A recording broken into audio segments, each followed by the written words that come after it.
Hey, welcome to the show, everybody. Welcome to the Council on Future Conflict. My name is Scott. Uh, I am in charge of the channel. You know what's funny, guys? I've been looking at a lot uh, of the transcripts for the show, and when I say I'm the proprietor of the Future Conflict channel, it almost always says proper of the Future Conflict channel on the auto transcript. So clearly, I'm fat lipping my words in a way that the AI doesn't understand it. So I always get a kick out of that.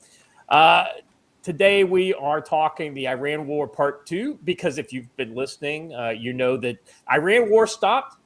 And now that we'll have a new Iran war based on some future event yet to occur. So we'll see how that works out. And then we're also talking about the New World Order. We originally were going to go with the entire title as Iran War Part 2 Persian Boogaloo. But, you know, hey, it's a little too on the nose. And the whole New World Order is on everybody's lips as they talk about potentially pulling 100,000 U.S. troops out of Europe, which... my response to that is about fucking time. Joe, how you doing this morning? Man, I'm good. I had a good weekend. Hung out, did some guy things. We may have shot a gopher or two to solve some of my landscaping problems. And we actually saw a youth, a baby bear, running across the road, which is always cool. Except when you don't know where mom is, you're like, all right, I don't know which side of the road I need to watch, right? Because you don't want to be between mama bear and her babies. But good stuff.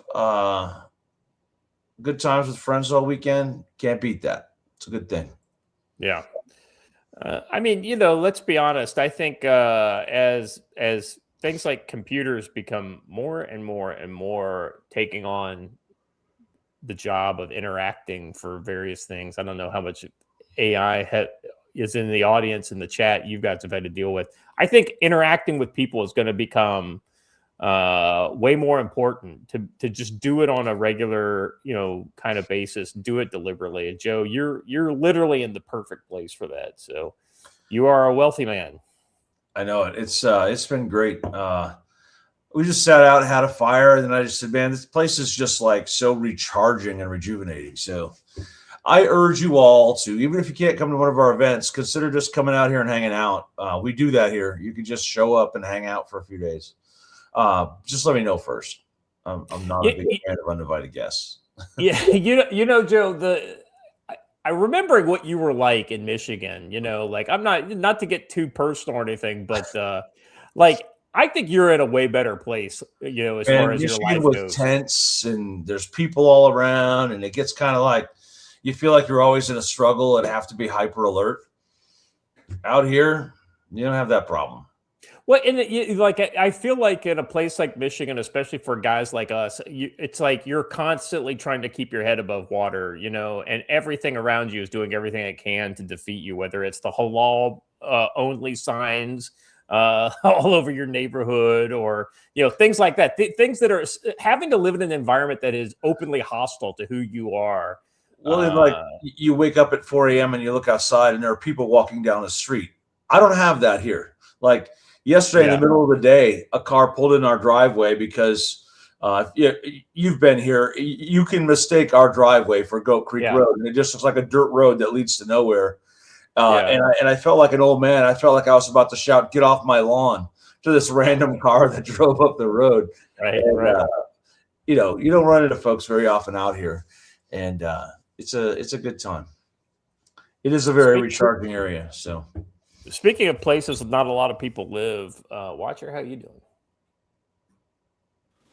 Doing good. Doing good. Just just getting caught up on endless streams of work as I start to finally become slightly less tired every day. Yeah. Well, I looking know how forward that to my is. surgery. So just a few more days now. Yeah. So what's the recovery going to be like for that? I mean, you know, I have no idea. I don't want if you don't want to talk about it, like I don't want to So I really don't know. I do know that there's going to be a series of surgeries over the next couple months for it, but I don't know how bad the first recovery is going to be because I don't know what got approved for them to do first. Like the doctor talked about like 5 or 6 different approaches we could take, but it all depended on what the VA was willing to shell out for. But this is like drilling into your jaw, though, isn't it? Oh yeah, That seems this like is going to be a big deal. I might be silent watcher for a while. We don't know. yeah. Well, The Silent Watchers. Boy, that is right out of the Book of Enoch, right there. yeah. Well, Joe, I wonder how much of his wife like has like bribed them to like do as much as possible just to see if because Watcher's a talkative guy. Right. We will see. On your topic of the connectedness and everything, fire and cooking, right, are the way in which we connected with each other for thousands and thousands of years. Yeah. So this weekend we had campfires. I made steaks on the grill. Hunch was out here, and then Jim made burgers on the grill. I mean, just dudes hanging out, sharing meals together, doing outdoor manly things, cooking meat over fire. Just a way to go. Good times, man. Speaking of good times, like I'm just in this is just a random thing that I see in my feed that's up right now.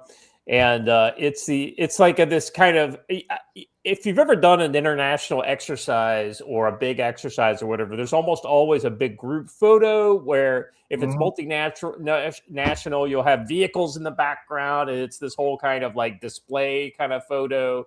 And you'll have flags and maybe a banner or something like that. Anyway, and so this is the Bali Katan just finished up in the Philippines. And they were doing this post shows a video of them doing this big unit like photo. Actually, you know what? I can just share the link here real quick. Watch her. Drop it in the private chat. And there's just Joe. I want you to look at this video and tell me what just jumps out at you about this, because it's the first thing I thought of when I saw this. All right, yeah, you don't have to share the audio, Watcher. Just just make it big again. Okay, so Bali Katan, that's Philippines, right? What jumps out at you about this picture? I don't know what I'm supposed to see here, but I see some marine elements, the Japanese flag on the beach. That's something. The Philippine flag and the American flag. I mean, just think about it. The Philippines, right? Like the Bataan Death March, the Japanese, the Philippines, the Americans. Like, never I want to have give like the Japanese some props here, because they didn't use their naval ensign, which is what I thought they would have used, which would not have gone well. Who dat? Ironically enough, that looks like a unit banner. No, that's the Philippine Marine Corps. Oh, okay. Is that the Philippine? Okay. Yeah. So I just thought this was really kind of one of those, what a difference, like 80 years makes, If you look, there's a Marine Battalion emblem up there too. Well, they got a HIMARS, and I imagine that's a Marine HIMARS. Yeah. Army's got them, but not out in the Asia Pacific. There must be some good wind there, because that the Cobras have a little bit of difficulty maintaining station. Yeah, they batch it. Yeah. It's definitely not having a good time there. I don't know how well you guys can see it, but all of these guys have teeny tiny little Japanese flags that are just about being ripped out of their hands. I was thinking that sign that they're holding up there in the middle looks suspiciously like the Camp Ponderosa logo, but I'm sure that's like some sort of like Bali Katan, like 2026, exercise logo or something like that. Anyway, it would funnier though to have a version of this with the naval ensign, the rising sun flag. Yeah, right on. Hey guys, so I want to talk real quick about future conflict because I want to I kind of want to share with the chat. I'm always leery about like sharing ideas with the chat, because it's like you don't want to make a promise and then not deliver on it. But now that I've got a light at the end of the tunnel, like one of the things that I'll be doing as I look for a job is attempting to make future conflict better, a little more fulsome kind of thing. The show will continue. We'll still do the 3 days a week, unless you guys tell me That's not what you want. But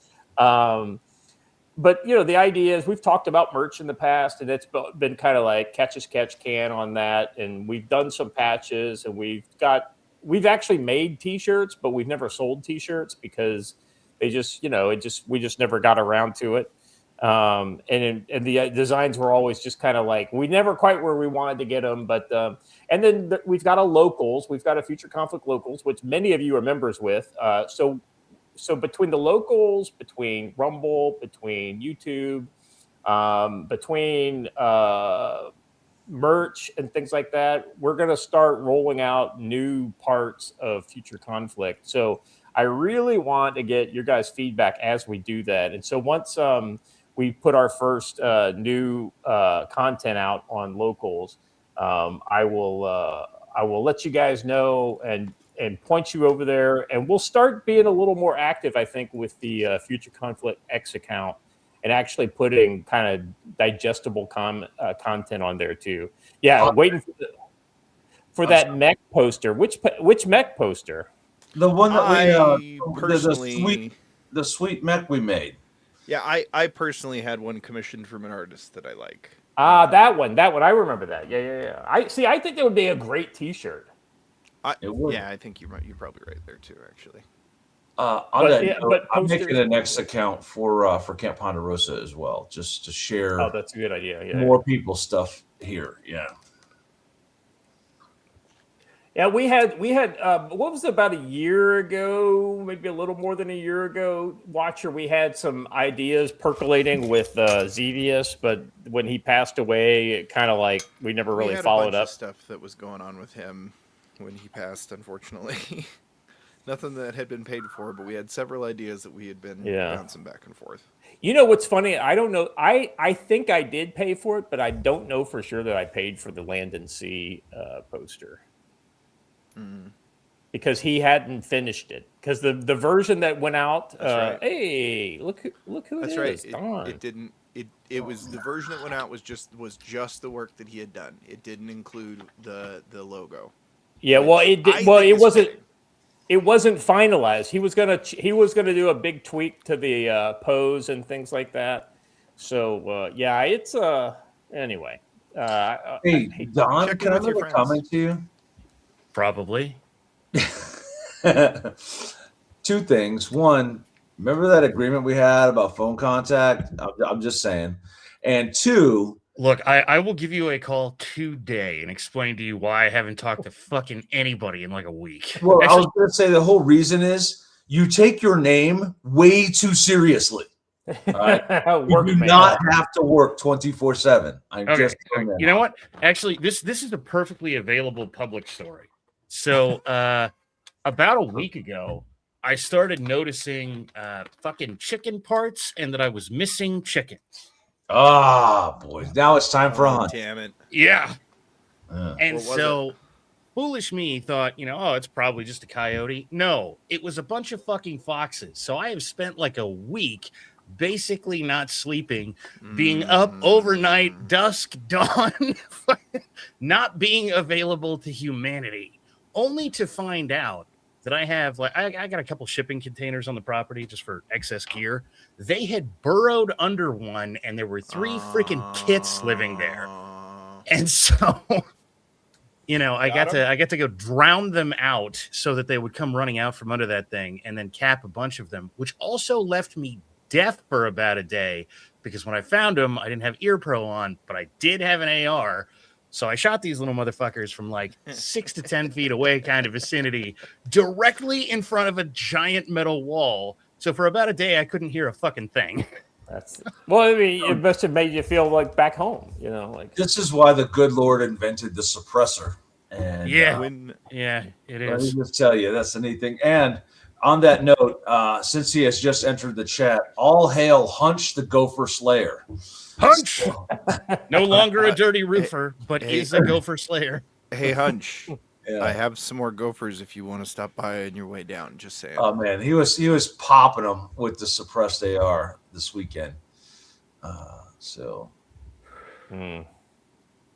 the I have yet to see mine above ground.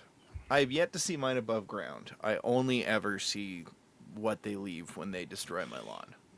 Oh no, they like to pop up and then sit there like, look at me. I bet you can't hit me. And if you might think it's real simple to shoot these things, it's not. They're very fast, and they always duck back down in a hole the second you touch that trigger. Oh yeah. Well, that's how they are here, at least. I don't know how the rest of you are dealing with it, but apparently Joe and I have the same family of these little fucks. Yeah. I've set more snare traps over the last 6 months than I've set in my life, and I have yet to have one come up. The worst thing is, too, is that, like, these are horrible creatures because I shot one, and then, like, an hour later, his buddy was, like, chewing on his face, so I shot that one, too. Yeah. Speaking of horrible creatures. Well,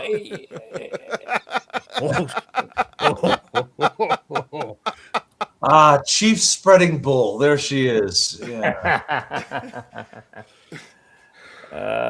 Very good. Let's. So we've got 3 funny videos related to Spirit Airlines, and you know it was one of those kind of things when you can't decide which one to play. Why not play them all? I will never lose. Spirits of the rain, help guide my aim. Time to bring this bird down. Locking on target now. Direct hit, burn!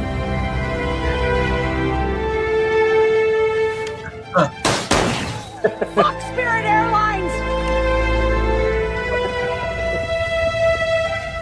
That's glorious. You know, I'm glad we can joke about it now. And did you see she went like on the offensive, like, oh my God, I can't believe Donald Trump let Spirit Airlines fail. And we're like, the internet exists, and we all saw your tweets beforehand. Do you know what the best part of that video was? Nothing she shot violated the assault weapons ban.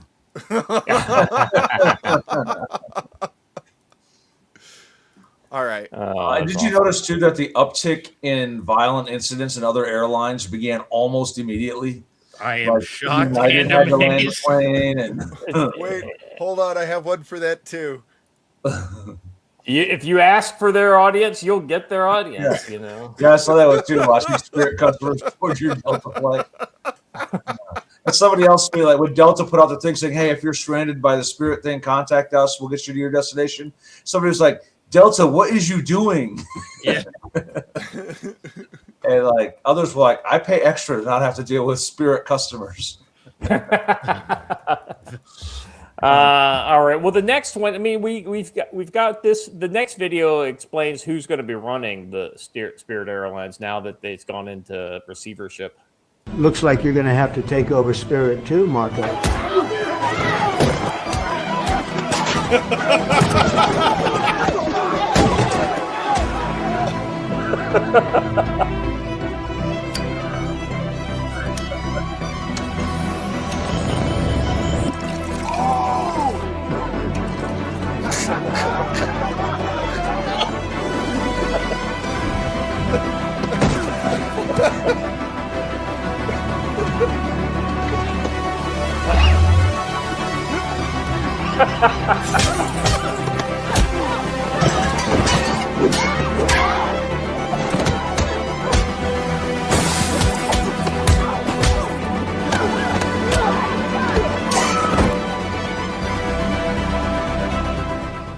Looks like you're going to have to take. That was pretty well done, actually.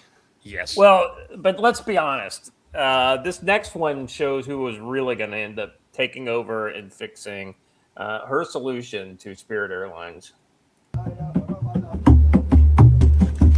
Lerit Airlines waan duulaya shirka sala waan gadahaya Mogadasho ila dunata Lerit bay kwadesa Lerit Airlines waan duulaya. I bought Spirit Airlines. Now it is Lerit Airlines. Quality Lear jets.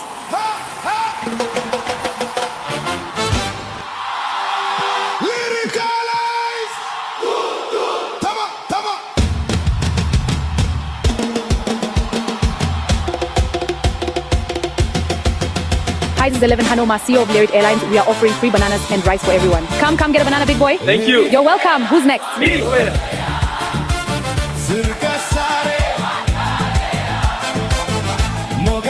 know what's funny is they wouldn't have to change much about a Spirit Airlines. Like they wouldn't have to change much about the plane itself. It's pretty much. I mean.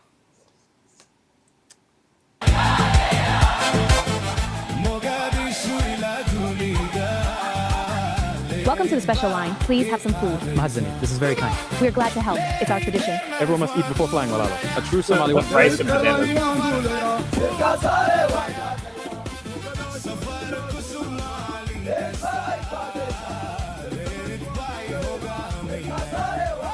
Welcome to TSA. Bananas? Bananas. All right. Look at those foreheads. That's the whole point. We are in That's why control they made now. the plane extra Do not big. resist. Yes, sister. We are ready. The Good, stay East sharp. African trade. Yeah.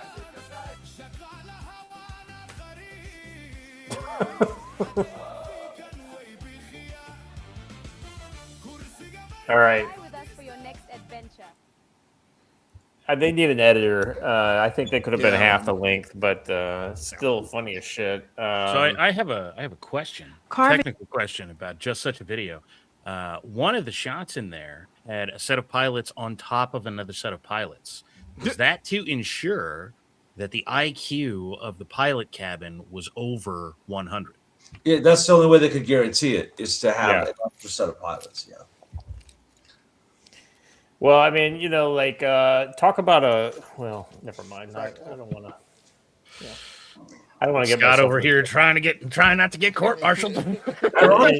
I'm on short final, Don. I need to like stay in the straight and narrow. Every non-U.S. military aircraft I've ever seen in East Africa was shot full of holes and immobile. I'm just saying. Coincidence? I think not.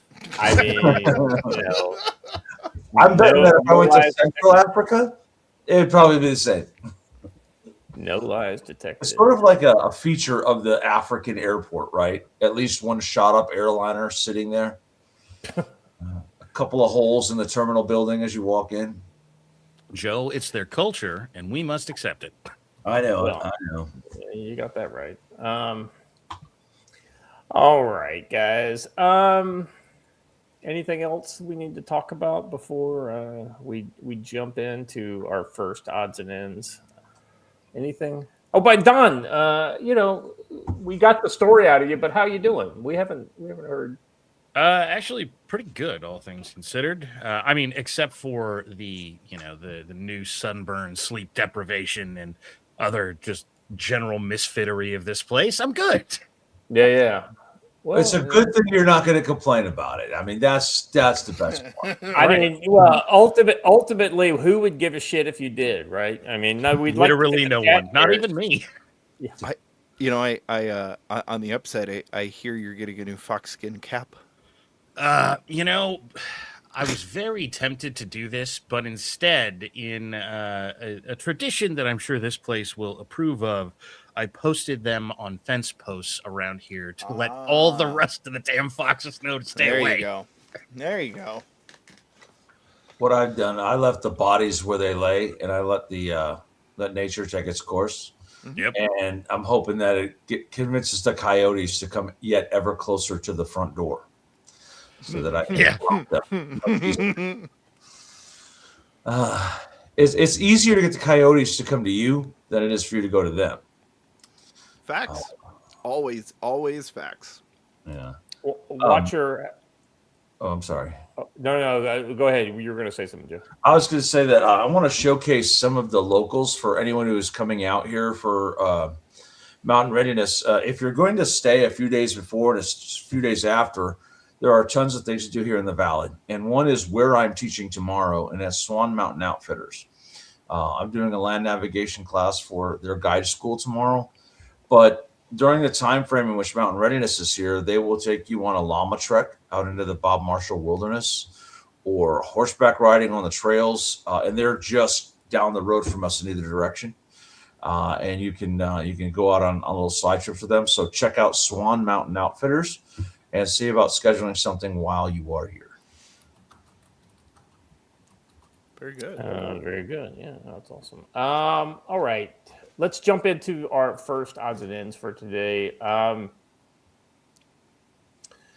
Let's see.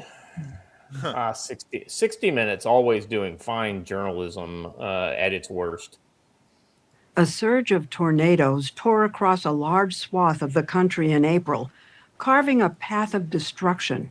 Over 200 tornadoes hit over 20 states, closely clustered in the last couple of weeks. And hurricane season is just around the corner. Our story tonight is about what happens after these natural disasters. A pattern has emerged in recent years in which militias, conspiracists, and white supremacists show up to hard-hit communities, as they did last week in Texas, offering help. But they've been called disaster. Go for it. First of all, I have to vomit. Second of all, imagine saying people showing up to help the community is a bad thing. But I need that image back up on the screen. Oof. Okay. So look at what they're implying here.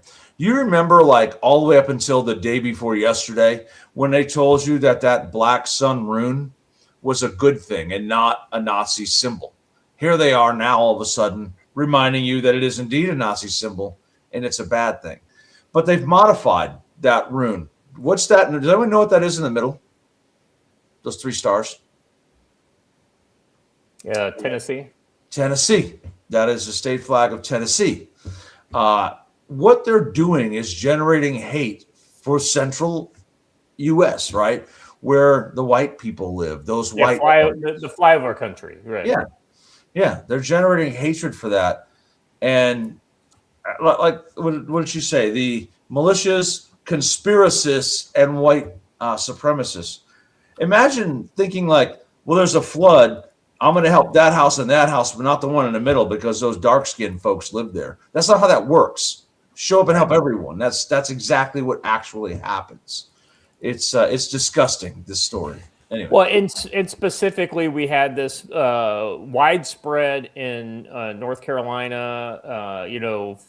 Was it last year when we had those floods in North Carolina from the hurricane? From Helene, yes, last year. Yeah.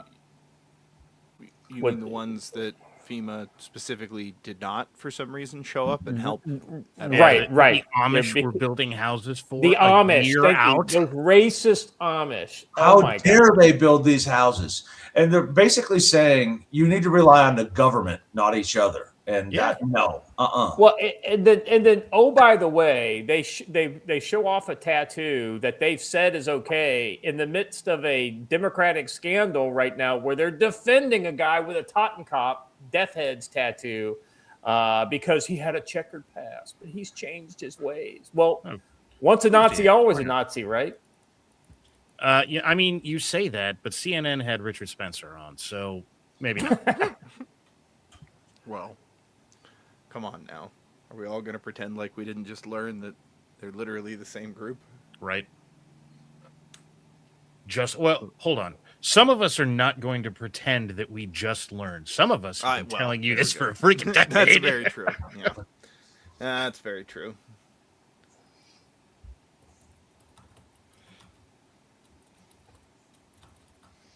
All right. So, anything else on this? I mean, did we finish all the video? Was there anything else that they say that we need to be aware of? That's a 13-minute video. In okay. Which They, don't worry about it. Bullshit. I think we got enough of it. But ultimately, the key thing is white people help rural poor, and it's racist.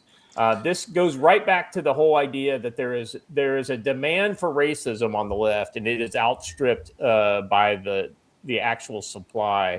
This is what the SPLC was all about. This is what the JDL. There's all kinds of organizations that were Black Lives Matter, looking for racists everywhere. Yeah. Hard to find them.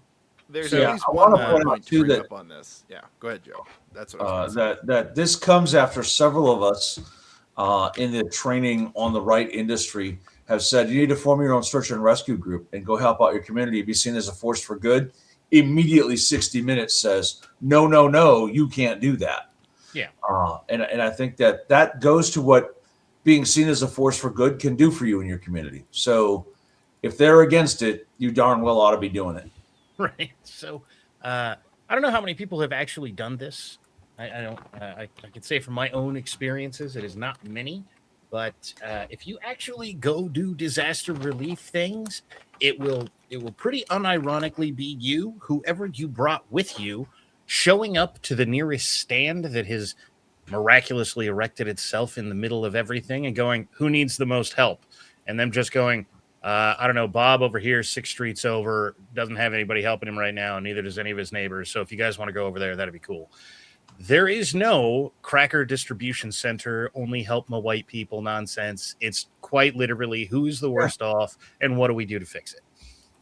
Absolutely. And just keep on doing it. And that's the way that we're supposed to be. And more importantly, as happened in North Carolina and Hawaii, when the government tells you, no, you can't do that, do it anyway.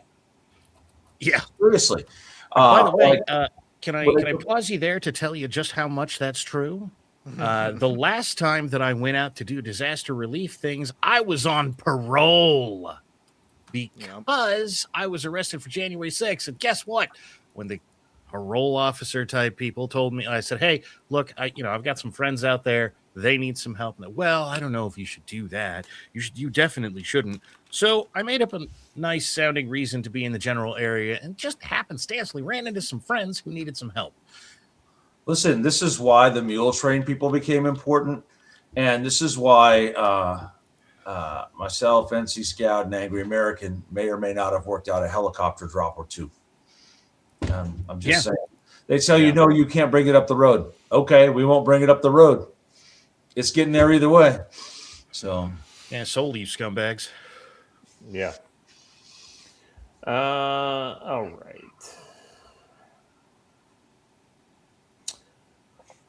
right. Moving on to our next story in the odds and ends.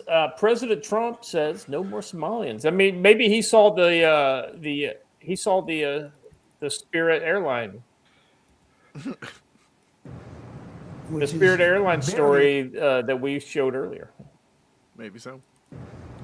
Which is barely a country. They have no anything. They just run around killing each other.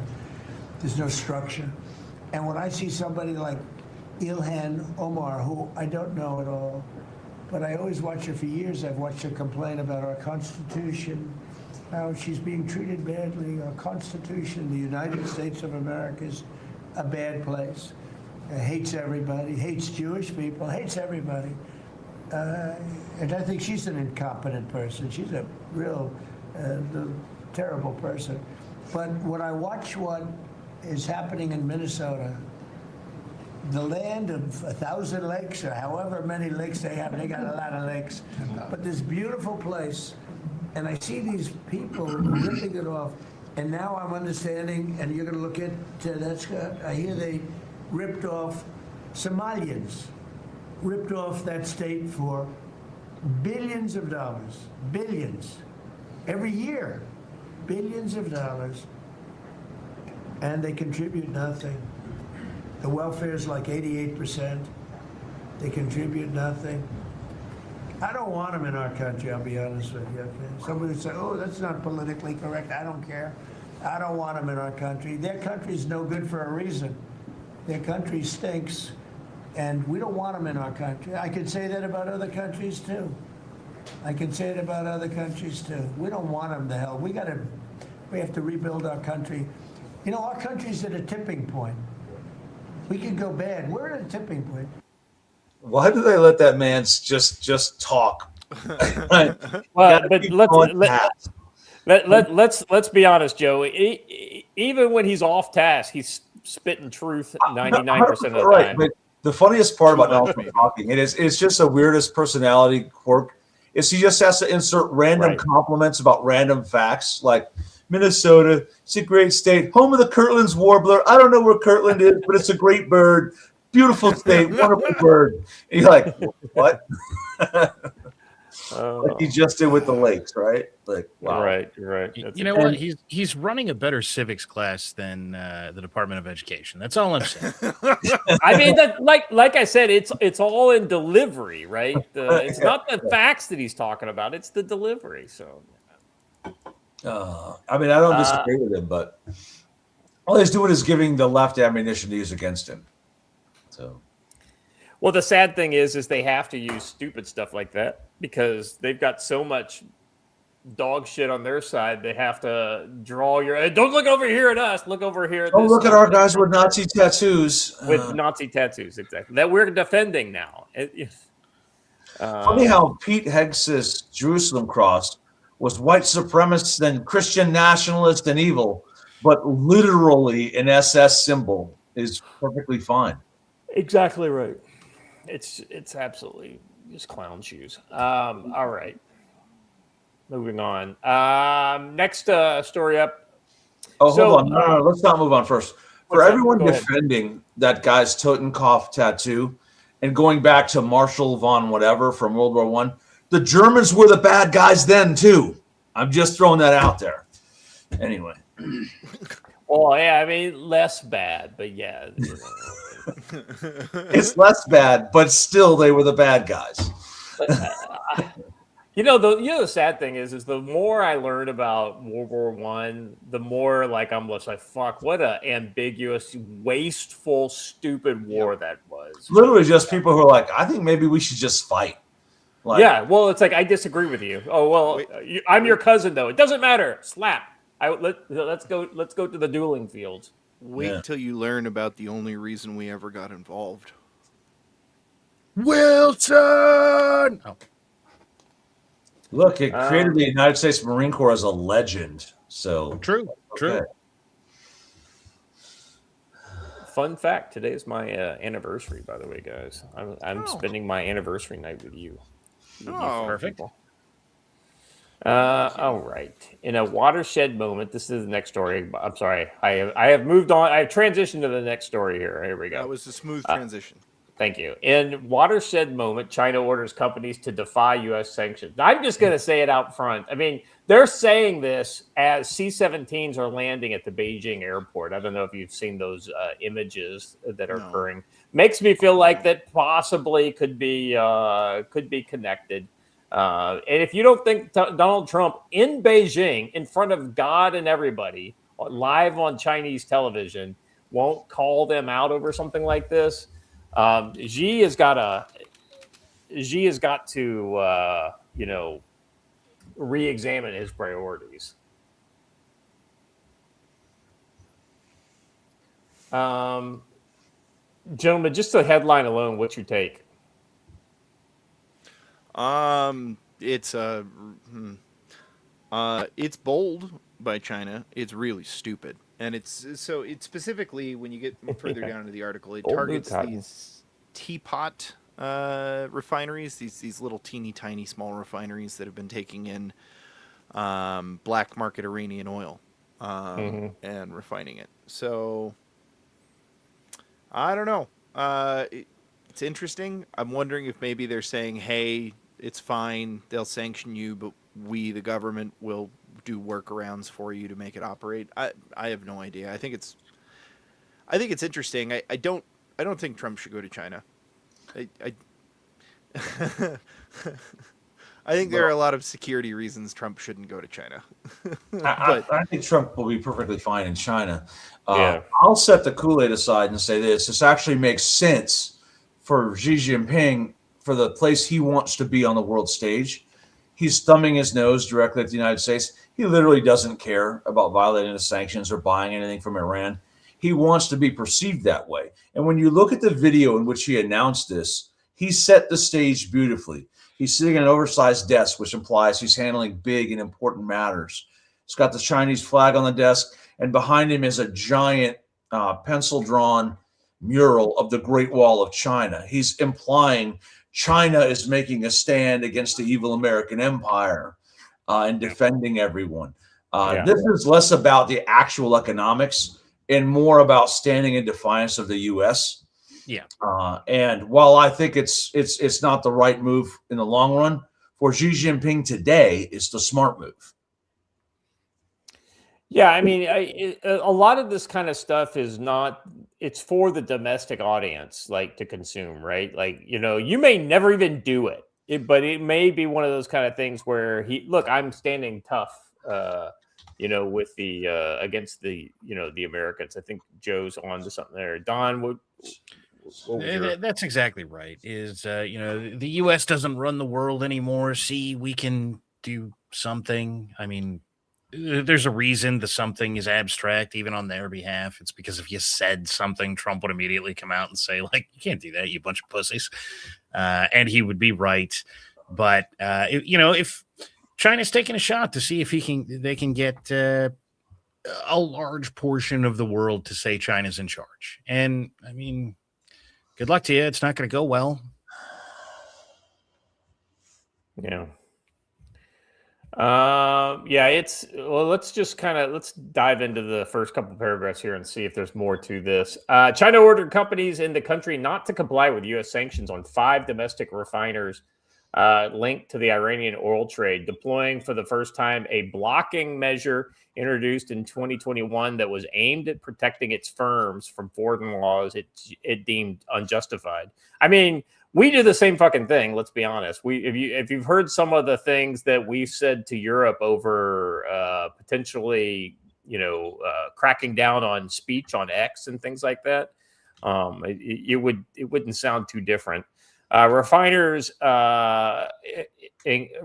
including Hengli Petrochemicals, Dalian Refinery, which was sanctioned last month, and several other private-owned processors had been facing asset freezes and transaction bans.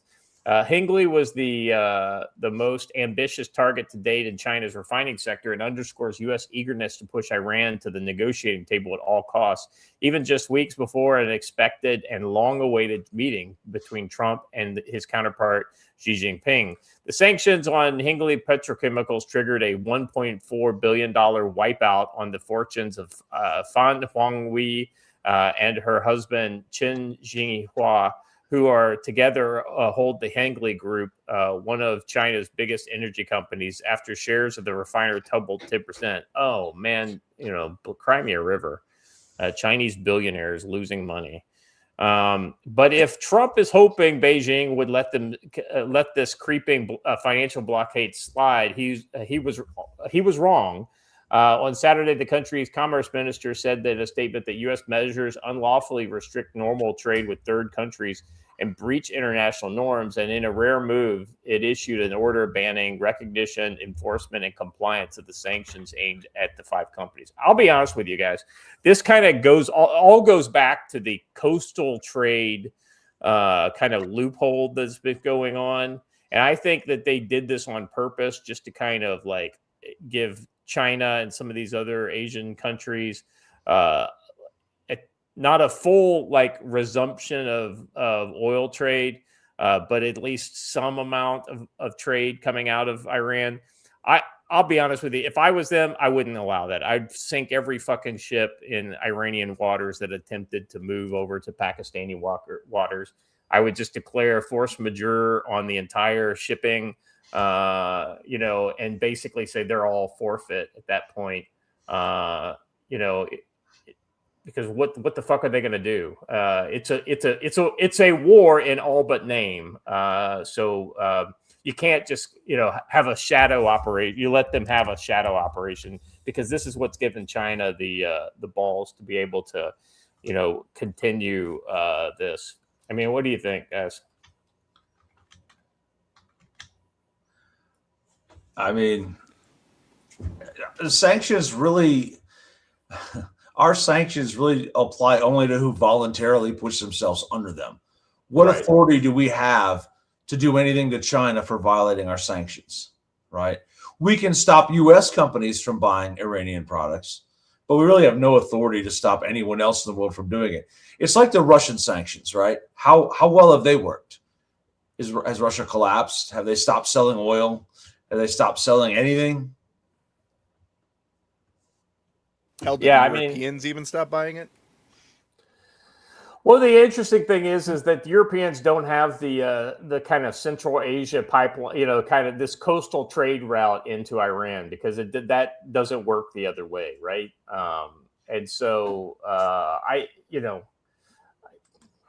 I think it was basically Trump's like under the table deal with China. You can have this small trickle of stuff that can get out in the coastal trade, but that's it.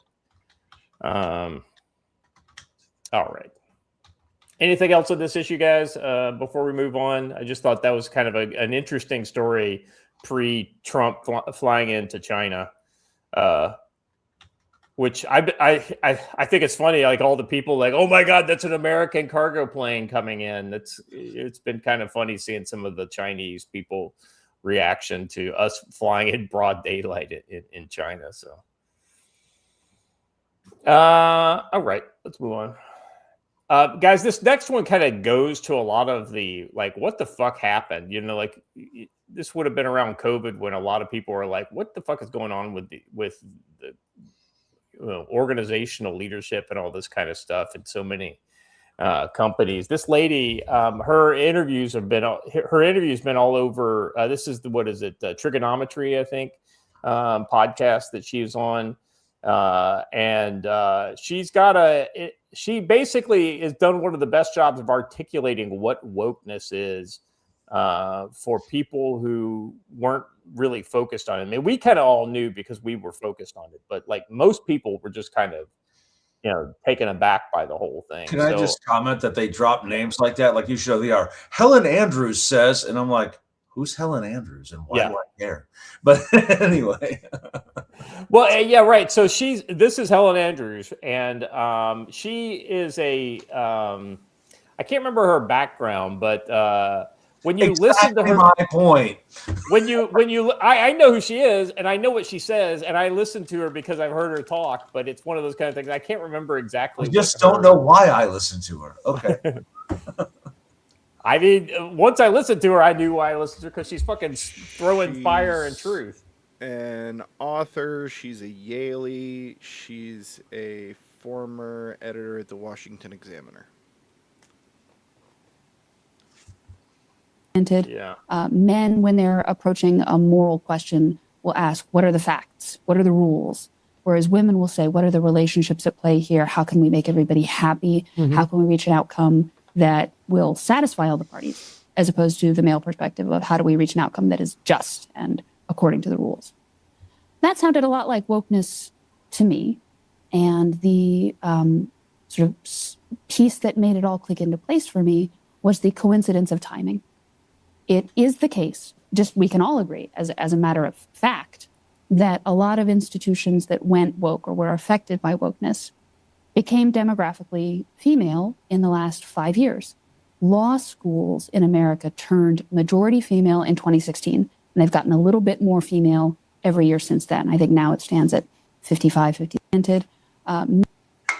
So if you're interested in what she's saying, because like I said, she's like, I think what she's saying makes a lot of sense to me. Elon on X tweeted like a video clip of about 13 minutes of her talking about this. And I think this clip is from within that. So if you want to hear just a little more and get a little more of her thesis, that would be a good place. If you want to check out Trigonometry, they're the ones who do the interview with her. And I think it's like an hour to an hour and a half long. So it's probably worth the listen if you're interested in kind of like in the whole autopsy of where woke came from and what it is and why women being in charge of things is almost always a bad idea. Did I say that last part out loud? Yeah. We have a $9.99 on G-Man. Yeah, G-Man says 20 minutes behind. I'm at the part where you guys are talking about things to do for the channel when Scott is retired. Why don't you guys go back to watch Sharp with members? 100%. I want to do that. And I think the way to do that is through locals. Because, Joe, we could do live streams, like for a member live streams, essentially, over on locals, right? That's like pretty easy to do, if I remember correctly. It's easy to do it over there. So that's probably what we would do. What we do is we'd find, stuff like Sharps or whatever, and we would just do movie nights, right? And probably that won't happen until I'm back in the States, because that way we do it and it's night for all of us instead of like movie morning for me on Sunday morning. That's not as far away as some people might think. Well, shockingly, right? Like, because I basically a couple weeks before the July event out at Mountain Readiness West, right? Is it Mountain Readiness West? Mountain Readiness West. Yeah, that's when I get in. So like that first week of July is when I'll be back in the States. So we shall see. Maybe the first version of that, Joe, we'll do as a group from we can watch something from we've got some large format ability to see things now. We don't have to watch, and I don't have to try and tape up a backdrop. We have things for that now. So that's awesome. By the way, the locals link is in the description, as Stormy correctly puts. I have 7 articles that are kind of evergreen topics, right? And I've written those over the last let's just say 3 years. Some of them I released, and then some of them I didn't, and so I'm rewriting the ones that I didn't to kind of make them relevant for now. And I am kind of retouching. So if you guys remember one of the articles that I released back in the day, Joe, I don't know if you remember it, is the 4 factors of societal collapse, kind of the 4 contributing, and it was food, fuel, governance, and culture. And so I'm kind of hitting that one and explaining what I mean on that thesis with some updates based on the last 3 years. I was working on that today. So I'm going to get a bunch of those in the can and then schedule those for release, and then start doing at least weekly little essays and stuff, because, you guys are the same as me, right? Like you're thinking and you take in all this information and you're constantly thinking about it. And from time to time, you'll have a really good idea about it. So that's one of the things that I'm going to start doing, is sharing some of these, kind of things that kind of come to my head when it's applicable to the things that we talk about on the show and whatnot. So anyway, that's the kind of stuff we're going to be doing, and we're going to do some merch, and we're going to do some shorter videos. We're still working on how that'll work. So anyway, that's working on evergreen articles that are going to turn into 150 pages. Hey, I see you. See Westy, yes. I'm deleting your membership over on locals. Time now. No, I'm just kidding. Now, honestly, when I write things like that, they tend to be pretty pithy. It's when I talk about things that I'll go on. I get diarrhea of the mouth, as my mom used to say. All right. Moving on. Speaking of China, evidently somebody is getting bent over his prime minister's desk, and it ain't by his gay lover.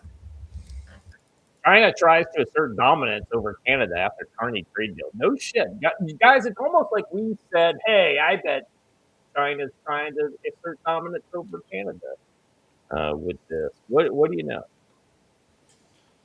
I don't know much. Shocking. I mean, Carney's a fucking gimp if I ever saw one. This is the kind of guy who has the gimp mask back in the closet.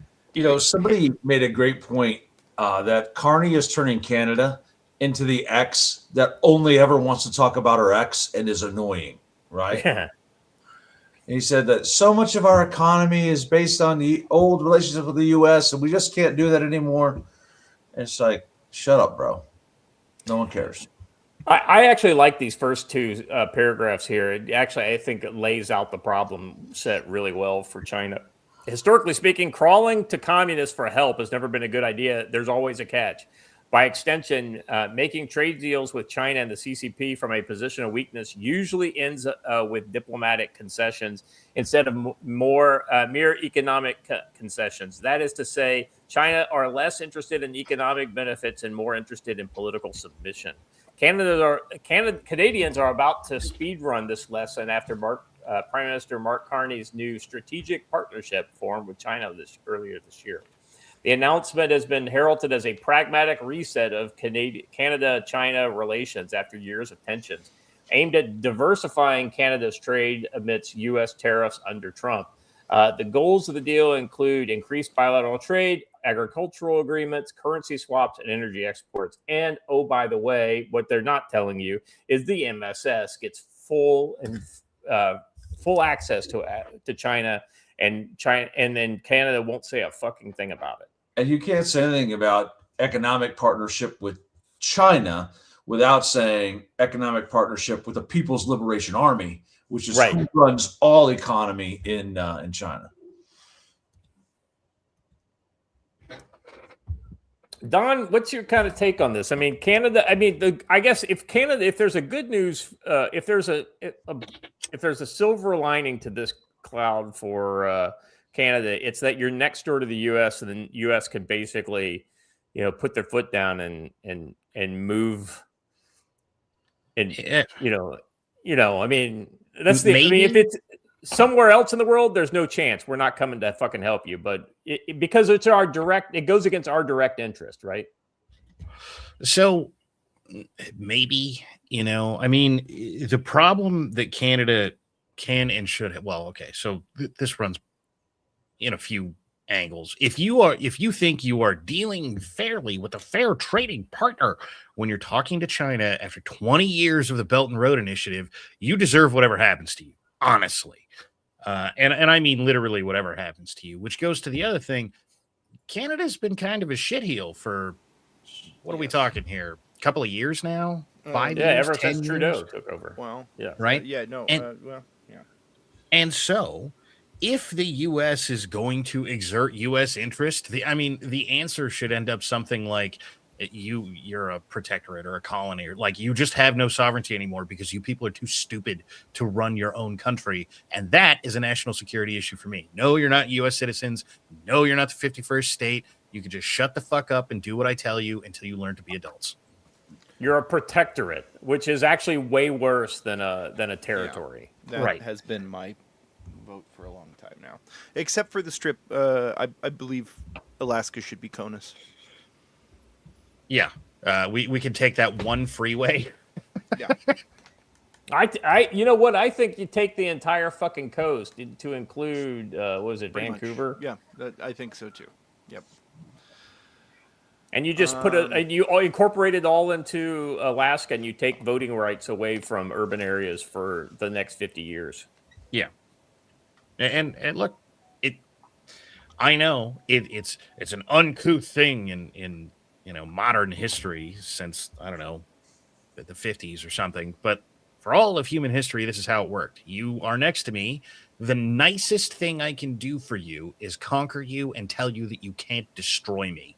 Yeah. Because the other option for all of human history is, that land looks just fine, and Mountain of Skulls will tell people not to fuck with us anymore. Well, the crazy thing is Canada is so feckless that it wouldn't come to a shooting war, right? It would essentially be,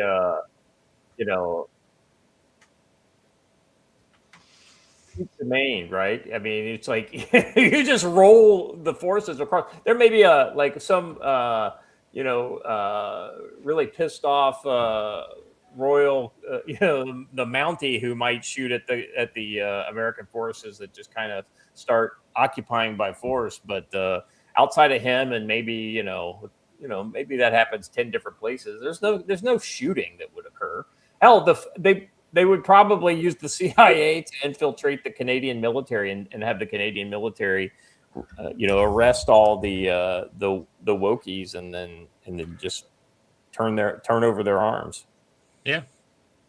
Which, realistically, and I know all of the, we need Alberta or whatever. No, we don't. Okay.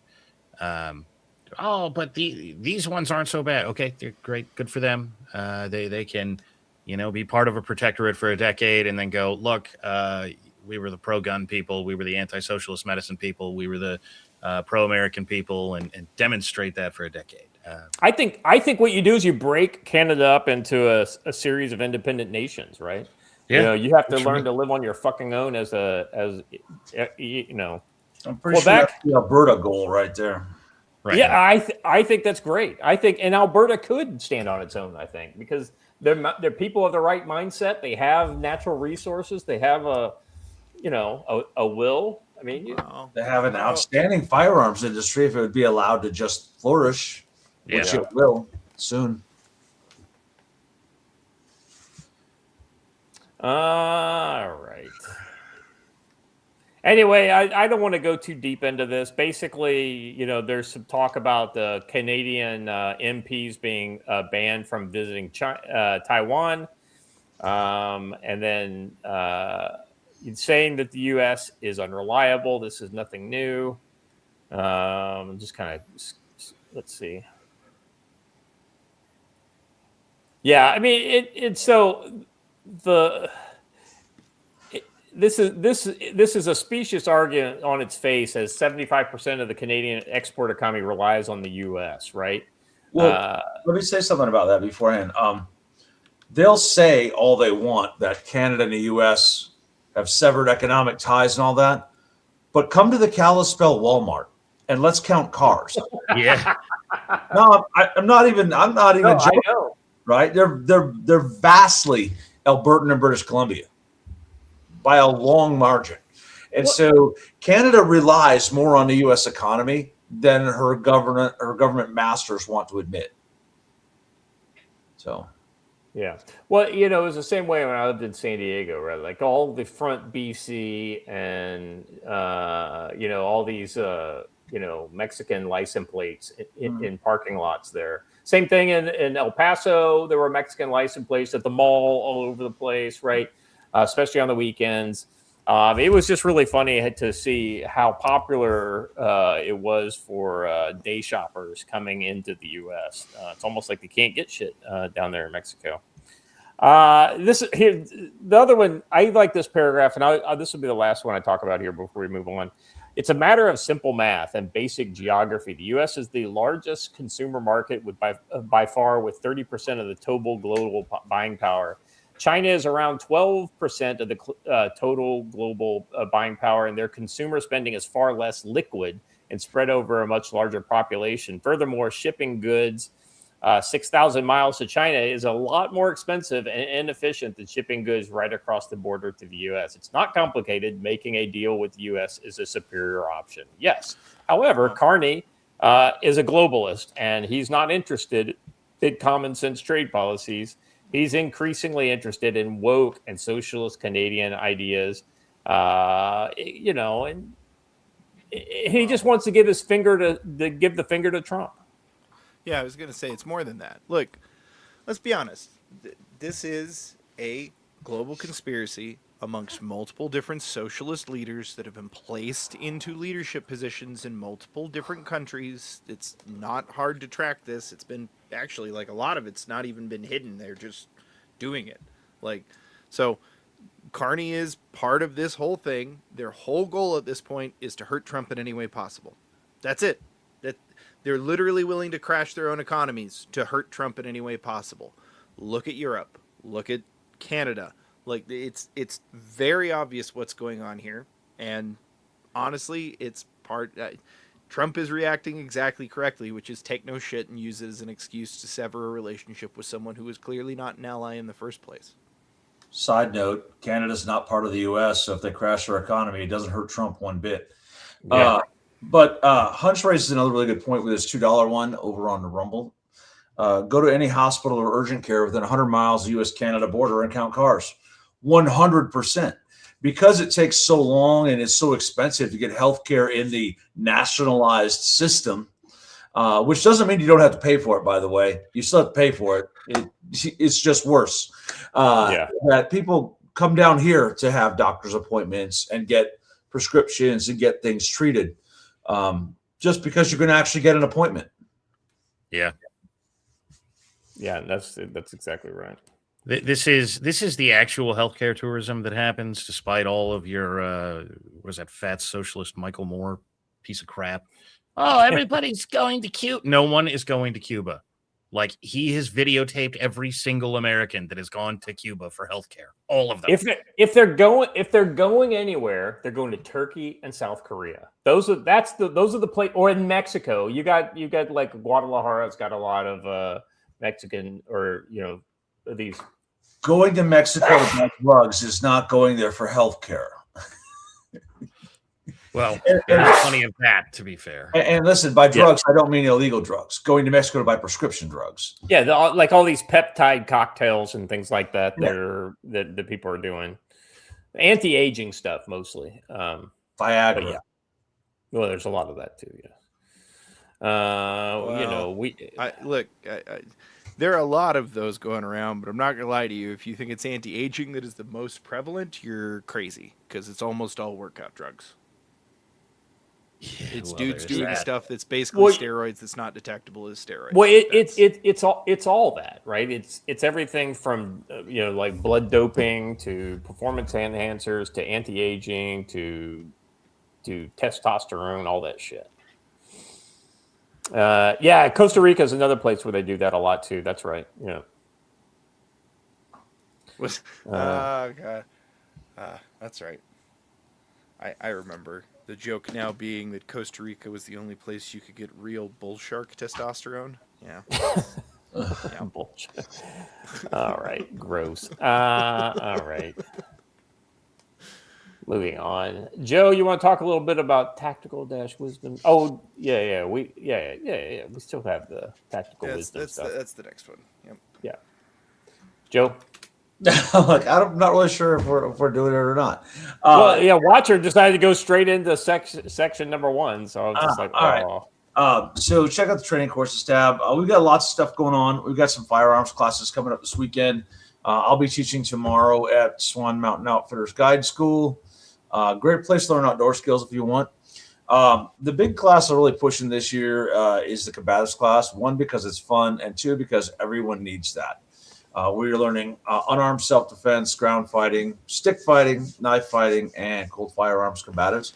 If you come to that class once and you pay for it, you can then come back to it for free for the rest of your life because I want you to get the reps in. So we're wrapping those around a lot of other people's classes. We're still, as of today, we're still doing the spring training week in June where you can come out here and I'm going to do Fieldcraft June 9th through 11th. Then the 12th through 14th, you have your choice of NC Scouts RTO course or K's Patrolling Fundamentals class. And then the 15th through the 17th, Matt will be doing SIGINT, and I'll wrap it up with Community Security Ops, which is exactly what the 60 Minutes article was mad about, right? Talking about how to secure, defend, and help your own community. So if you want to upset the people at 60 Minutes, come to a Tactical Wisdom Community Security class we will teach you. I am also, because somebody has asked for it, in the week between the War Lizard Tactical class, July 18th and 19th, and Mountain Readiness, I've been asked by a couple guys to do a Principles of Personal Protection class where we talk a little bit about formations and protection work for people at events. We're not going to get into the vehicle side of it, but we will do all of the foot movement and setting up rooms and moving within buildings and all that kind of stuff as a team for protecting a principal, someone who needs to be protected, which could include your own family members, by the way. And we'll be talking about how to set that kind of stuff up. I'm going to schedule that for like June 20th through the 22nd. So good times, good stuff. Take a class, come hang out. Very good. All right, let's move on to the obligatory brush beater store ad. Changed up the items a little bit here. All right. In the midst of dangerous new moves on the Iran front, with the ceasefire collapsing and fresh escalations threatening to drag the region back into full conflict, America's streets continue to burn with domestic violence driven by left-wing sources, political agitators, and opportunistic chaos.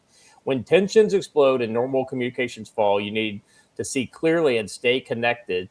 Breastfeeder Store has you covered with 2 rock-solid options. First up, I give you the Hilux of radios. The AR-152 Pro, a rugged, high-performance handheld radio with built like a tank with the 10-watt tri-power output, massive 12,000 milliamps battery, built-in GPS with APRS tracking, expanded frequency coverage, including the airband, LED display, multiple antennas for their superior range in urban or rough terrain. Perfect for keeping your group coordinated. When Joe, I need to get one of these new ones. It's like way nicer than the older I got. This is way more deluxe.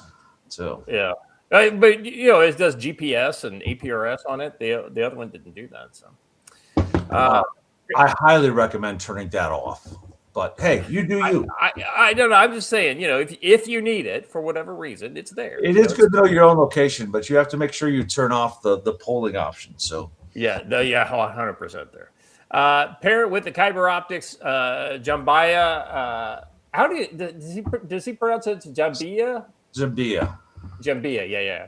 Jambia 3x30 compact battle ready 3x magnified optic with premium Japanese glass, locking turrets, and an ultra rugged construction by disabled American veterans. This versatile prismatic style optic delivers fast target acquisition and clear glass at unbeatable price. Currently on sale for just $299. That's like almost $75 off if I remember correctly.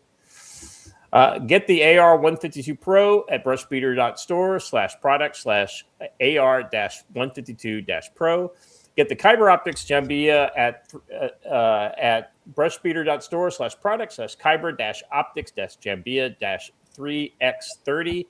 Use code CFC10 for 5% off all radios, accessories, and courses. Orders over $150. By the way, that's an increase. Shipped for free. Big thanks to Matt at Brush Beater Store for powering the Council on Future Conflict as the Iran war heats up. And again, left-wing violence continues in America's streets. By the way, we're still kind of ticking off at the one terrorist attack every week still in the U.S. Head to brushbeater.store, enter code CFC10, and build the connected and clear-eyed security presence your community needs. Now back to the show. Hey, Don, real quick, let me ask you, what's the best new piece of kit that you've gotten in the last little bit?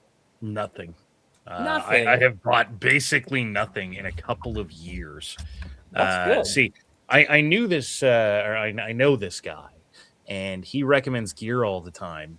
And this is so true that the last piece of gear I bought was a Surefire full-size flashlight because I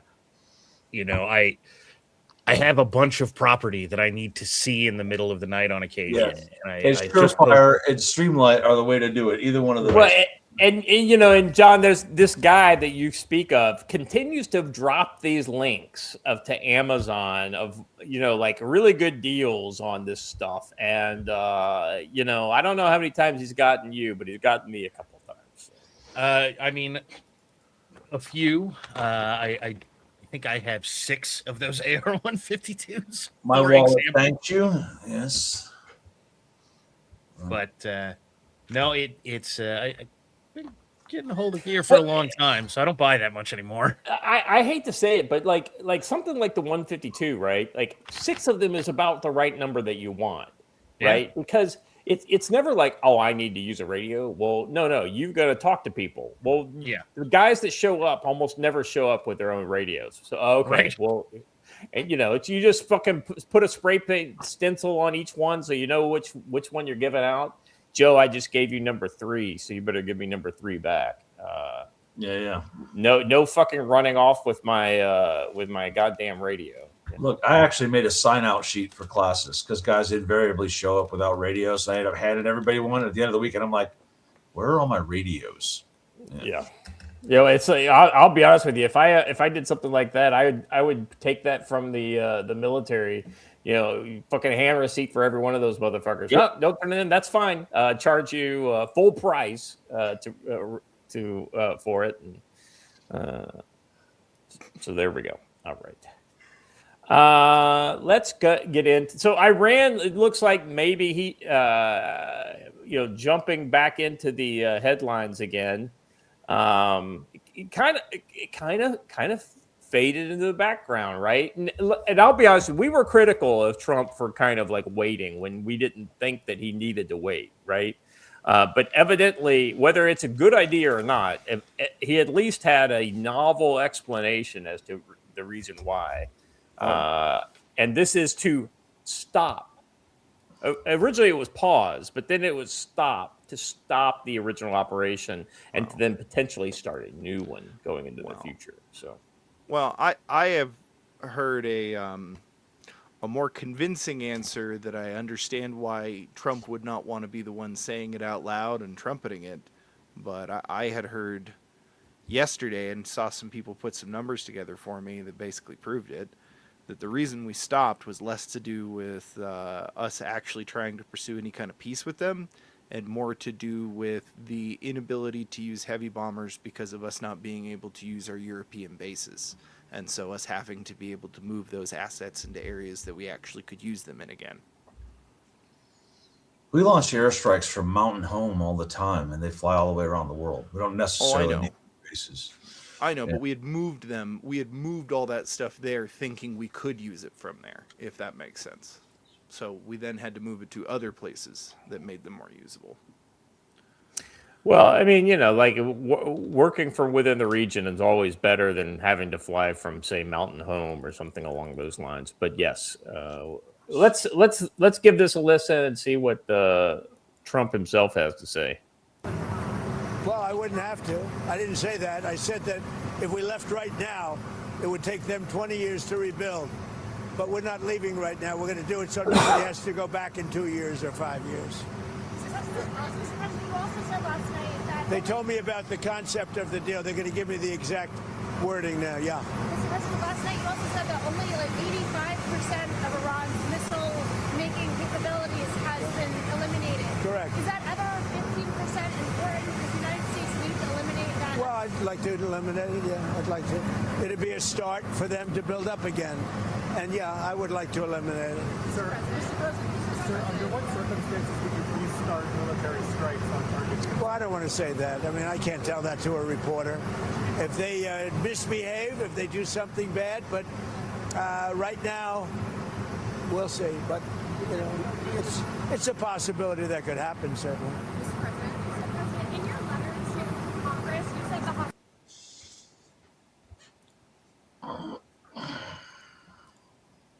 So sounds like he's working up for round two is what it looks like to me. And then based on some of the things that's been kind of so what did you guys hear before you went to bed last night? The whole striking the U.S. ship rumor that the FARS network, was that out last night?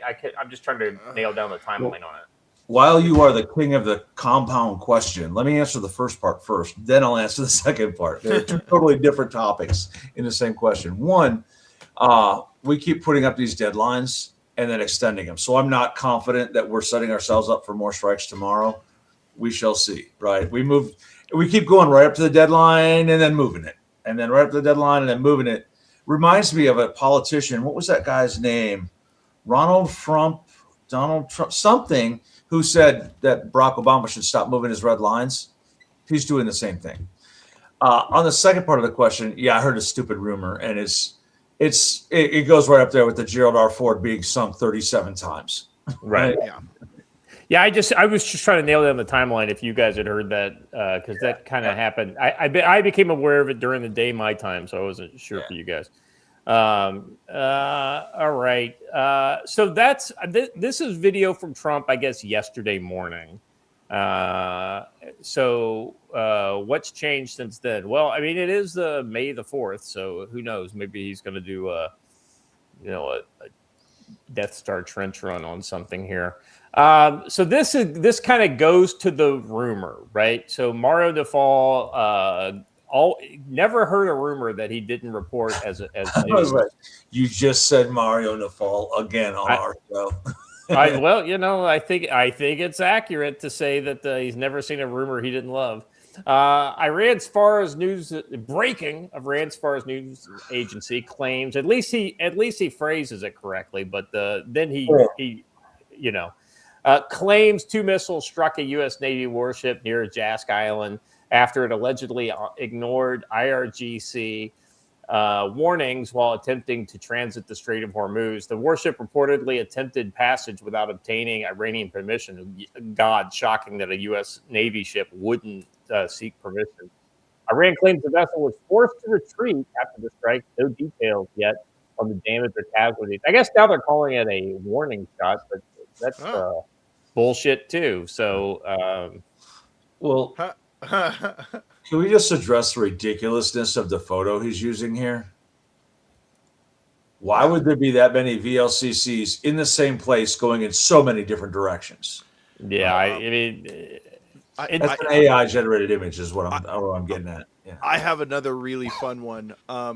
And it just came why across wouldn't we my be timeline. at Jack Island? This one right here. Look at that. So this just came across my timeline. Is that They used. Two Iranian ships hit multiple U.S. military frigates near Jack Island. Yeah, no, that's no, us. No, that's not what it says. It says multiple military ship or frigate. Of frigate. What? Well, here. By the way, we no longer have frigates in active inventory. We only have destroyers and LCSs in that range. So we need some, but we don't. We've got the next generation frigate, which is what the Legend class. They're going to do a Navy version of the Legend class cutter. Yeah, but I don't know that we don't have frigates in the inventory. Fact check me, because I'm pretty sure that's the case. I think we retired the last ones like back in the 2000s. I think he's right. While you do that, let's move on to the next one here, because this is the IRGC message that's being broadcast to the world. Is it the next Mario Nafal one? No, this one is it's a Lord Bebo video is what you know. Hey man, we have almost 50 frigates still in service. Oh. 48. Attention all vessels in Persian Gulf and Oman Sea. This is Stepan Navy Series 1. This is Stepan Navy Series 1. This is Stepan Navy Series 1. Hormuz Strait is still blocked and pass through that we have permission from Islamic Republic of Iran out and on through Corpus. If any vessel approaches the Strait of Hormuz on longitude 056 degrees 0. I mean, I hear the English. I hear him saying numbers and things like that. Joe, is it normally that hard to understand, like maritime transmissions and shit like that? It shouldn't be, because VHF over water would go like 100 miles, right, with no problem. So there should be a better quality audio there. But putting out a radio warning on VHF doesn't mean that there was actually a ship there to get it, right? Right. Pretty easy to stage this, right? So 0 minutes east in Persian Gulf and from latitude 25 degrees forward 0 minutes north in Oman Sea without permission from Islamic Republic of Iran will be a strike and will be destroyed. Out. You will be destroyed. Out. All right. Well, that didn't work. There it is. Proof they destroyed something. Yeah. All right. So I guess you mentioned something about changing the ROE in the area. That's a rumor that I'm hearing. Treated as scuttlebutt, but from what I'm hearing, the ROE changed about 2 hours ago. No word as to what it changed to, just that it changed. Well, I can only imagine it would get either more restrictive or more free when it comes to shooting at Iranian provocations. Maybe they're going after the small boats now. I don't know. Well, I think we'd already said that we were going to be doing that, but maybe they're changing how they're deploying against them. Who knows? I don't know. All right. Next up is a zero hedge story. So they claim to have shot two U.S. Navy ships or shot a Navy ship with two missiles, something along that line. No, this says that they shot. Oh yeah. 2 missiles on one Navy ship. Yeah. Right. But here's the thing with the U.S. government, specifically the U.S. military, right, comes out with a press release or something like that. You can usually take it to the bank because trust me, I've been there writing these press releases. You don't say shit until you know for a fact you're saying a fact, right?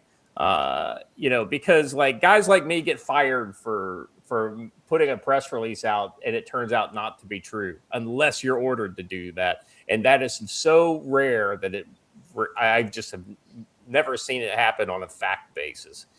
To that end, Pentagon hails 2 U.S. merchant ships safely exiting the strait as Iran vows attack on U.S. Navy entering the Straits of Hormuz. Let's see. CENTCOM hails 2. Let's see. Let me just kind of go down.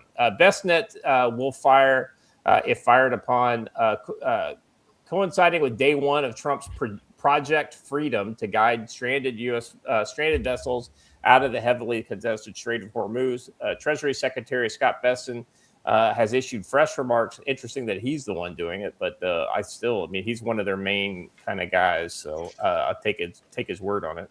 The U.S. Treasury Secretary said the U.S. is opening the strait and we have absolute control of the strait. A quick summary of his main points are: Iran does not control the strait. Project Freedom was not done in coordination with Iran. If Iranians want to escalate, we are willing to do so. Maybe that's the ROE change watcher we were talking about. U.S. is firing only when fired upon. Okay, maybe that's it. It's a good time for U.S. partners to step up and pressure Iran. He further gave a broad and fuzzy timeline, stating this aberration will be over in weeks or months. Well, that's pretty general. At this point, the administration officials are careful to avoid calling it a war, given that it's been 60 days since the start, and there's the lingering congressional authorization and the war powers. Listen, this is just like the argument that was had a couple months ago over the word insurgency. You can call it whatever you want, but I can look at it and say that's an insurgency. You can call this conflict with Iran whatever you want, but we can all look at it and call it a war because it's a war. I want to point something else out, though, that Iran says they struck this Navy ship near the Strait of Hormuz. There's a problem there in that Jask Island is nowhere near the Strait of Hormuz. Yeah, it's in the Gulf of Oman, right? Yeah, and it's actually way on the Iranian side. I don't know why we would even have a ship there. Right? Yeah, that's what I'm saying. When he was showing the map, and Jask Island was like right next to Iran, and it's like, well, why would you even be there? We wouldn't even be operating there, so. All right. So below is the CENTCOM statement. U.S. Navy guided missile destroyers are currently operating in the Arabian Gulf after transiting the Strait of Hormuz. In support of Project Freedom, American forces are actively assisting efforts to restore transit for commercial shipping. As a first step, U.S. flagged merchant vessels have successfully transited through the Straits of Hormuz and are safely headed on their journey. Let's see. In other words, the U.S. is seeking to open the strait, which had never been closed prior to the Iran war. Let's see. IRGC said it struck the U.S. Navy ship. We've already said that this is not true. Let's see. However, CENTCOM said no ships were struck. Press TV, always dealing with Press TV was such a fucking infuriating piece. I mean, like I had to deal with Press TV in fucking Korea, if you can believe that. That doesn't sound like any fun at all, dude. Well, let me tell you a funny story about the Press TV reporter was this Korean gal. And she had lived in America, so she spoke really good English. And Press TV had an English language service, so she reported for that. And so we did a big event, big live fire event, and she was one of the. And we like Al Arabiya, RT would be there, Press TV, Al Jazeera, all these people who were somewhat controversial media outlets. Would be there because there were no restrictions on them per se, right? Especially this is back in almost 10 years ago. And so we did a big thing and she's standing there and she's talking to me just like anybody else, right? And I said, "You're Press TV, right?" And she goes, yeah. I was like, how you like that? And oh, it's fine. They pay the bills, blah, blah, blah. And then so she gets ready. And so she has all these great kind of interaction. So she gets ready to do her stand up, right? So she puts on a the fucking kaffi or whatever, or, like her head, like her hair covering, right?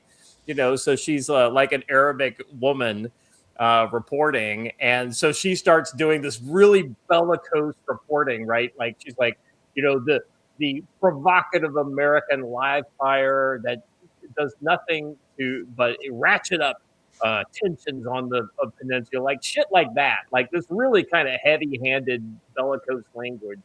And then I'm standing there like this is the first time I've ever watched one of these reporters just transform like that to that degree. And I was like, really? And she goes, well, I mean, that's what they're asking for. I was like, I wanted to like, do you have no fucking, like, you're a total media prostitute. You have no integrity, right? No integrity. The head wrap right afterward.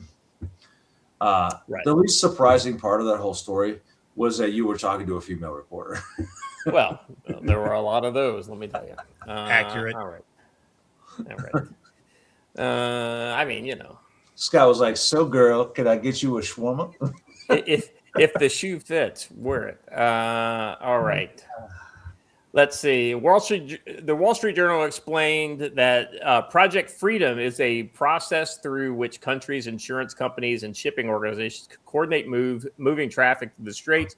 According to a senior U.S. official, it doesn't currently involve U.S. naval warships escorting vessels through the strait. The official said, so a lot of confusion remains. The UAE, meanwhile, chimes in with some verifications of a strike on an LNG tanker.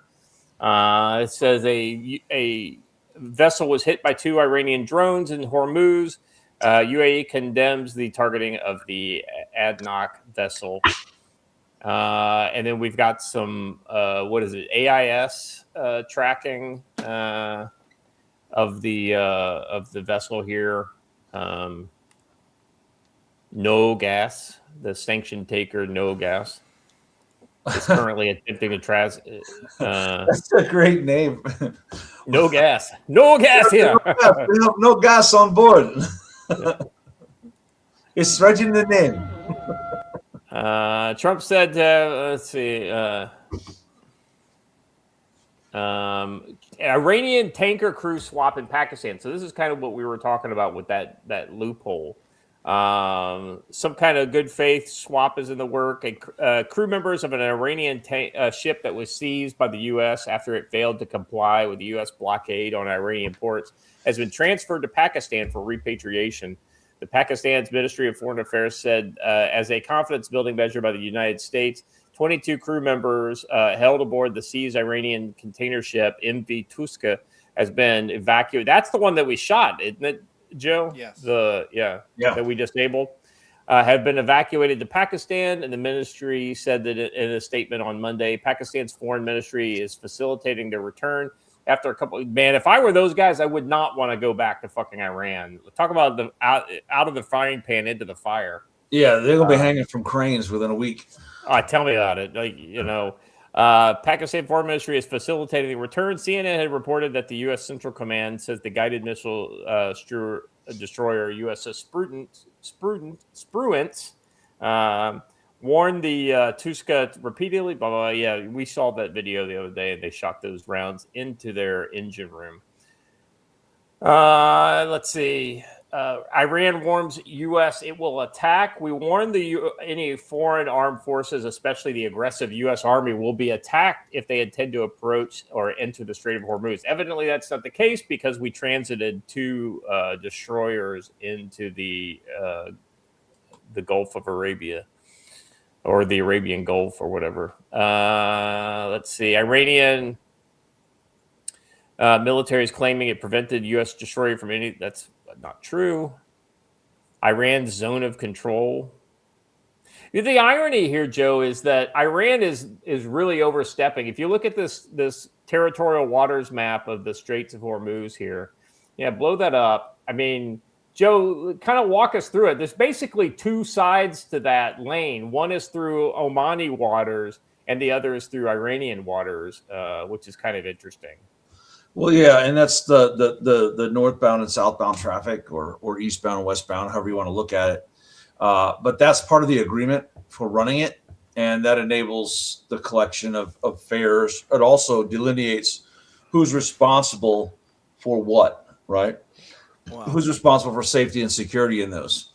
There's really not much international waters in there because it is very tight and constrained. And you get 13 miles out from each, and all of a sudden you're in Oman or you're in Iran. And there's such a sharp turn there. The lane for the ships is pretty small. As wide as it looks here on paper, it's actually way narrower than that because you need a certain amount of draft or distance from the bottom to the top for ships to get through, right? And the closer you get to shore, just like in a lake, the less draft you have. So there's a tight hairpin turn right in there, and that's where Iran exerts her control. And two of those islands are literally right on the Omani line, or the UAE line, actually. You can see them on the map. The smaller one down there between where it says maritime boundary and UAE, that's what's the name of that island? Kish, and then not Kish. Whatever it is, it's just a listening station for the Iranians. And then the other one is actually too small to see on this map, but Larak Island is literally right on the Omani boundary line. And Larak is where Iran collects tolls and has a pretty good IRGC Navy base. Why we have not wiped that island off the map and made it La Sunk Island instead of Larak, I don't know. But come on, that was funny. That was funny. Anyway. Well, I mean, you want to drop a demonstration nuke anywhere? I think that's one of those islands. Yeah, and nothing of value was lost, right? I may have spotted another potential issue. Enhance? Huh. So if I'm sailing, uh-oh. Why does the Iranian territory come basically all the way down? That's actually not it. That's just the boundary of UAE waters, and that is international water up there. Gotcha. Yeah. Okay. That's not all Iranian water. They just didn't draw the Iranian territorial line. It cuts back up towards Iran. So, gotcha. But good point. The other way, pull that map back up. There is another way, but wait, there is another way. It just requires pilots. Zoom back in the way you were a minute ago. That is the zoom. You can travel through that point in Oman, but there's a very narrow channel through some islands at the very tip of that peninsula.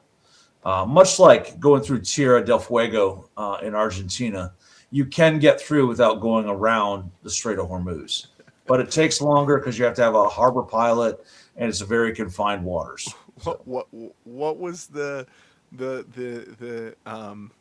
proposal that I saw? Wasn't it like 37 nukes just basically in a line from here to here? I actually think nukes are not the best weapon to use in Iran because of the mountainous terrain. You won't get the same bang for your buck, so to speak. Oh no. This was a Project Plowshare sort of thing to create a new navigable waterway here through Oman. in Oman. Yeah. Well, they could just build a canal. They could make tons of money. Yeah, you're not the first person to talk about that. It's actually something that was on offer even before this whole thing came up. Speaking of nukes and useful uses for nukes, though, like I honestly think you could make a pretty good argument that like a nuclear bunker buster might be useful in a situation like Iran. I'm just saying. I mean, maybe. I mean, it is arguably the safest way to use that weapon where it's all contained underground. Well, it just has to go deep enough, right? Yeah. I mean, there's no such thing as a nuclear shape charge, right? Once a nuke goes off, it goes off in every direction, and it would throw all that material up in the air if it didn't go deep enough. Try and remain grounded in reality. We're never going to do that. I know. We're not. It's a fun thought exercise, but no one's ever going to do that. Come on, Joe. Don't throw any wet blankets on my fantasy here. I know. There I go with that reality and all that nonsense. Speaking of throwing wet blankets, we did already accidentally cover the next story. Well, this one, this is a great example of like they're usually pretty straight up when they say, you know, when things like this happen. Fact check claimed that U.S. Strip was struck by 2 weapons. Fact check, nope, didn't happen. You know, I feel like we should bring up the video of William Frakes going, "It's false. It's not real." I mean, you know, because that's the truth. This one didn't happen. That's right. I love that. Look at that person's first reply. Absolute moronic reply. You were targeted, you were fired on, and you turned around. No. You have no proof of that, right? I don't believe that happened at all. Yeah. Because the 2 fucking ships were on the other side of the Straits of Hormuz. Yeah. So, I mean, let's be honest. I am not an expert in naval warfare, but I know enough to know that I don't think Iran has. Go ahead, Watcher, play it. Not this time. We created it. Not this time. No, not this time. It's totally made up. Pure fiction. It's fiction. It's fiction. We made it up. We made. Anyway, like I'm not an expert on naval warfare, but I know enough to know that Iran has absolutely nothing that can touch our, you know, like what we've got out there right now. And I'm sure they've deployed shit that they don't talk about, right? Like there are a lot of like black boxes bolted onto the side of the ships that people have been wondering, what does that do? But it's all very hush hush. So, all right, moving on. Let's see. Yeah, okay. We kind of talked about this next one already. Wait a second. You want to just play the video here? Project Freedom launched this morning. The president calls it a humanitarian effort to safely guide some 800 cargo ships and tankers and their 20,000 crew members safely out of the Strait of Hormuz. The president says these stranded ships are running out of food and supplies and are merely neutral bystanders in this whole thing. In a very lengthy Truth Social post, President Trump went on to say, for the good of Iran, the Middle East, and the United States, we've told these countries that we will guide their ships safely out of these restricted waterways so that they can freely and ably get on with their business. The ship movement is merely meant to free up people, companies, and countries that have done absolutely nothing wrong.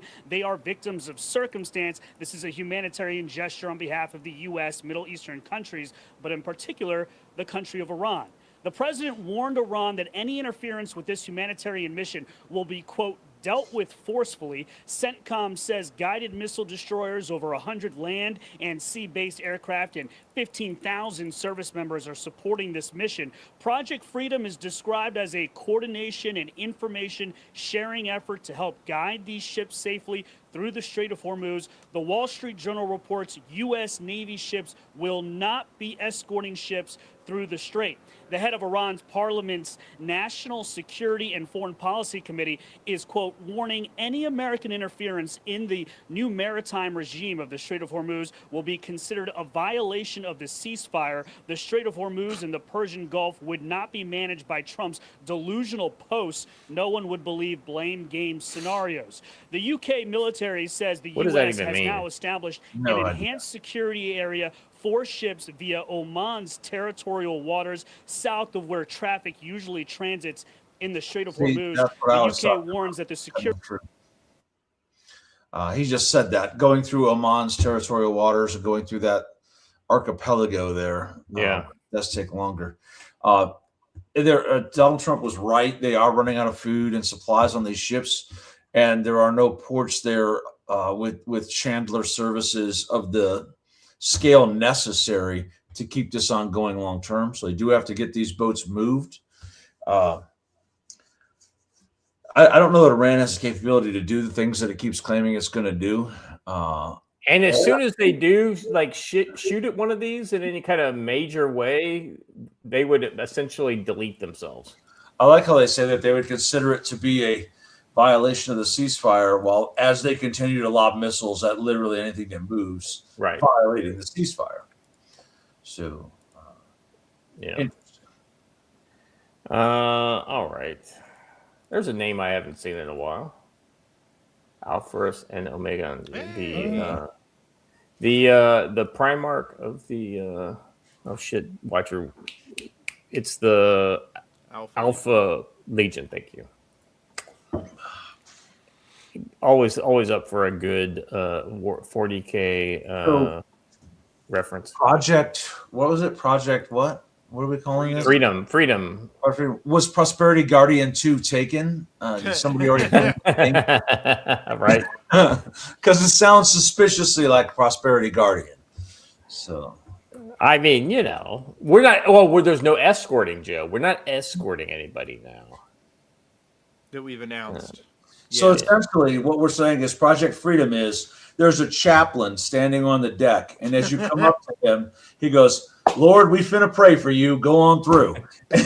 I wouldn't be surprised if it's more of a we've got ships at either end of the strait that can respond if needed, but not like actually following them through and escorting. So, I think you'll probably see attack. I think too. You'll probably see a play on words here. The United States Navy is not escorting anyone through there, but I bet you the United States Coast Guard is. Well, and then probably the Air Force as well is flying overhead. But I'm thinking more specifically of one of our little back pocket tools we use extensively in the Persian Gulf is a Coast Guard Expeditionary Security Force, and they're riding around on small boats just like the IRGC. So, all right. Just saying. Hey, let's go to this video here because it's the last one I want to talk about in this topic, and then. So, what is this? You tell me. Oh, this is UAE and their best buddy Israel, strengthening their alliance. The UAE has moved from a quiet cooperation to a deep operational partnership with Israel, making it clear that it no longer seeks to hide their growing alliance. The UAE is expanding its collaboration with Israel, now involved on the ground operations and deeper strategic ties. It is undisputable that UAE is Israel's closest Arab ally in the region. Now, the interesting thing here is I always thought the UAE was the trial balloon before Saudi and Israel really kind of firm up their relationship in any kind of a public way, because Israel, I guarantee it, is probably already working with Saudi behind the scenes.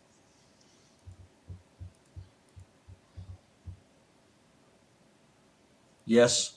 Boy, I'm waiting for the conspiracy theorists to pop up in the chat about these selective contrails. I mean, I don't know if anybody else noticed it, but only what do you mean? It's a smoke generator, but people will say, look, only two of those planes have contrails. Well, I mean, planes don't make contrails at low altitude. They only make contrails up in the fucking, You have to be at a certain height. Yeah. Yeah. But I want to address something here. Johnny Osprey says, no escorts. The Marines was disappointed. No. We didn't say there aren't Marines on those boats. We said there aren't any U.S. Navy escorts. So there is entirely possible that there are some assets deployed on select ships, maybe with man pads. Yep. Doing their thing. We have done that before. We have. Well, it's kind of like what the Ambry does with their anti-piracy escorts, only a little more involved. Way better armed. Well resourced, if you will. And if you now we have, it's been 48 hours since I've talked about Muslims. So sorry guys, I apologize for letting you down. But if you needed to understand where the whole Muslim mindset is in this discussion with the war in Iran and U.S. relations with the Muslim world more broadly, I leave this last video for you to ruminate on as you go about your day. I don't know that this is no, the Muslim's still at it. Like I said, let's go. Yeah, this one. That one. Okay. Yeah. To conquer Europe by force failed. They did something wrong, very wrong. They tried for Push pause. many years to come. He's talking about the failed seizure of Vienna, and the foiling of the Ottoman invasion of Europe in the 1600s, and basically saying, "Oh, we tried to invade them violently, but we failed." So, where's my winged hussar helmet? Where's that there at? you go. But ultimately, right? It's like if you can't beat them by a hook, you beat them by crook, right? So go ahead and continue, play. Conquer Europe through wars, only wars. This is the soft Islamic conquest of the West. Basically, what the Islamic and again, I'm an Orthodox Muslim. What we couldn't do in the last, say, 20 years, now the West is doing it for us for free and even paying for it. Allah permitted them to live off the infidel while they are subduing them.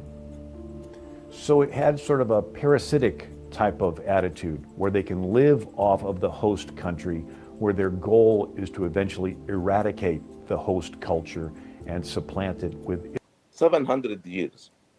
All right, so Squishy Hunter, I think, is on to something there. Don, you back? Back enough. There you go. What's your take on this whole? Because I don't know that we've gone in depth with you on the whole Muslim question. I mean, with the thing. So let me I don't want to give you too many parts to the question. So let's just start there and then we'll go from there. Islam is as much a political ideology as it is a religion. They are here to conquer you, whether you like it or not. They're once you get to Takia, it's all pretty clear where this is going. So yeah, I don't know what everybody's grand plan is of how we're gonna integrate these people, because we're not integrating them. It's just not going to happen. So many of the memes are accurate. You just once there's a critical mass of them, they start taking things over. Take a look at any of the Muslim cities anywhere. It's all the same thing every single time. It's not a coincidence. The Crusades happen for a reason. Everybody get over it. They're a net drag on any economy they come into. They especially immigrants. Conversos are a little more productive because they are from the original state, but not much more. Ultimately, but here's the interesting thing is you said it's as much political as it is religious. Like, it is literally a political system with religion tacked on as a additional feature. Yeah, that's literally it too, right? Muhammad could not get his way through his strength of personality, so he had to create a religion to build his political ideology around, which enabled him to do things. It's funny. Look at his writings before he had an army versus his writings after he had an army, and that exposure. Yeah, right. And I want to thank you for a single part question, Scott, because you're dealing with Marines here. We're not that smart. We can't keep up with you on the brain power side. I don't know that it's any brain power question, but you're absolutely right about being able to chew bubble gum and walk at the same time. I need to make sure. Yeah, you're better at that. Well, you Spirit Airlines. We got a lot of empty Spirit Airlines airplanes. I don't know why we can't just call those the re-immigration express. We send them back to the Muslim countries in which they came, and they can keep the airplane as a bonus gift. The Spirit Airlines 737 that we send them back on. Oh, by the way, if it runs out of gas in the middle of the ocean, that's a shame. That's a big shame. But I do have to say, somebody was asking, one of my friends was saying, "Oh, we can reverse the mass migration that's happening," and one of them asked, "What do you mean reverse?" I mean, well, you take them from over here, and you put them back over there. It's not hard. Well, here's the thing, right? We're not talking about every Muslim in the world, right? Every Muslim in the world is not Actually, I not was in going this to book. comment on this too. Is that I'm going to bet that those Iranians, Lebanese are Christians and not Muslims. Well, so you got to remember there are a lot of people in Muslims lands that became Muslim not because they want to be Muslim, but because they live in Muslim lands, right? Exactly right. And they are not what you would call devout Muslims, right? Yeah, you mean like those British police just officers that are converted. It's just like the Christians that go to church on Christmas and Easter, right? And that's it. You know, they're just about as Muslim as those Christians are Christian. Maybe culturally so, but not devoutly. And so, but what does that mean? That means they don't follow the fucking rules of their own religion. And they're willing to basically say, well, like I could set all that shit aside in order to go make some real money. But you have no idea who is the good guy and who isn't. Here's the deal. Okay, fine. You know, I'm sure some percentage of them are super turbo great guys who are just in a shitty situation. The best thing that you can say about that group of people is the next guy who comes by and threatens to kill them, they're going to follow. Yes. And an example of this that I told once was a mixed community along the border between Lebanon and Israel. And it was actually in Israel, but they were both Arab Muslims and Jews living there. And everyone got along. Everyone was great. Their kids played together. They had barbecues. They spent time with each other. But the minute Hamas showed up in the neighborhood and said, where do the Jews live? What happened? The Arabs said, that house, that house. Don't kill me, kill them. Yeah. And it's not about, they didn't hate them. They just didn't want to die. Right. They're cowards. Right. They're cowards. Yeah. Right. Yeah. But see, here's the problem: is in Christianity, like you can be a Christian and live anywhere in the world, right? Because Christianity is personal. Even in some of the more kind of collective spirit of Christianity, nobody is forced to do things in ways that is different in how you live your different secular life. Like Christianity is almost designed to be secular, right? Whereas Islam, you cannot have an Islamic country that isn't ruled by Islam. You just can't have it. And Turkey is the proof of it. They tried to be secular in Turkey, but it's always failed. How many Christian churches are there in Saudi Arabia? Ding. You can count them on no hands. Well, I mean, about the only Christian churches I know of in Arab countries are on U.S. military bases, and that is true. And here's why: it's because it is a political system, and they know that they can't beat you on the religion game. If you actually expose people to Christianity and Islam, they'll be like, "Well, this sounds way better, right?" But they won't allow that to happen. They're like, "If you live here, you have to be this." It's crazy. Well, I highly recommend you guys check out the Tommy Robinson video. I kind of talked about it last week. It's very good. He goes into, I mean, this guy's been fighting Islam since the 2000s, right? In Britain on a street level, and he has gotten a master's degree or doctorate in understanding from a Western point of view what Islam really is. And he is very clear as to say it's not radical Islam, it's Islam, right? Anybody who believes in Islam believes in the whole thing, right? I mean, one of the greatest lies that they teach their people is that the word of God, which is the Quran and the surahs and the hadiths, is uncorrupted. It's like it's the same exact words as it always was. Now, that's of course not true. Anybody who does any kind of amount of research into it can show that that's not the case. But never let a good story get in the way between the truth and what you want to tell people. So, all right, let's. Anything else on that topic, gentlemen, before we move on? That's one it's Constantinople, not Istanbul. There it is. That's right. Well, there's a reason. There is an absolute reason why they take the symbol of the Roman Empire in the Eastern Roman Empire and they completely subjugate it to Islam, and that is the Hagia Sophia. Mm-hmm.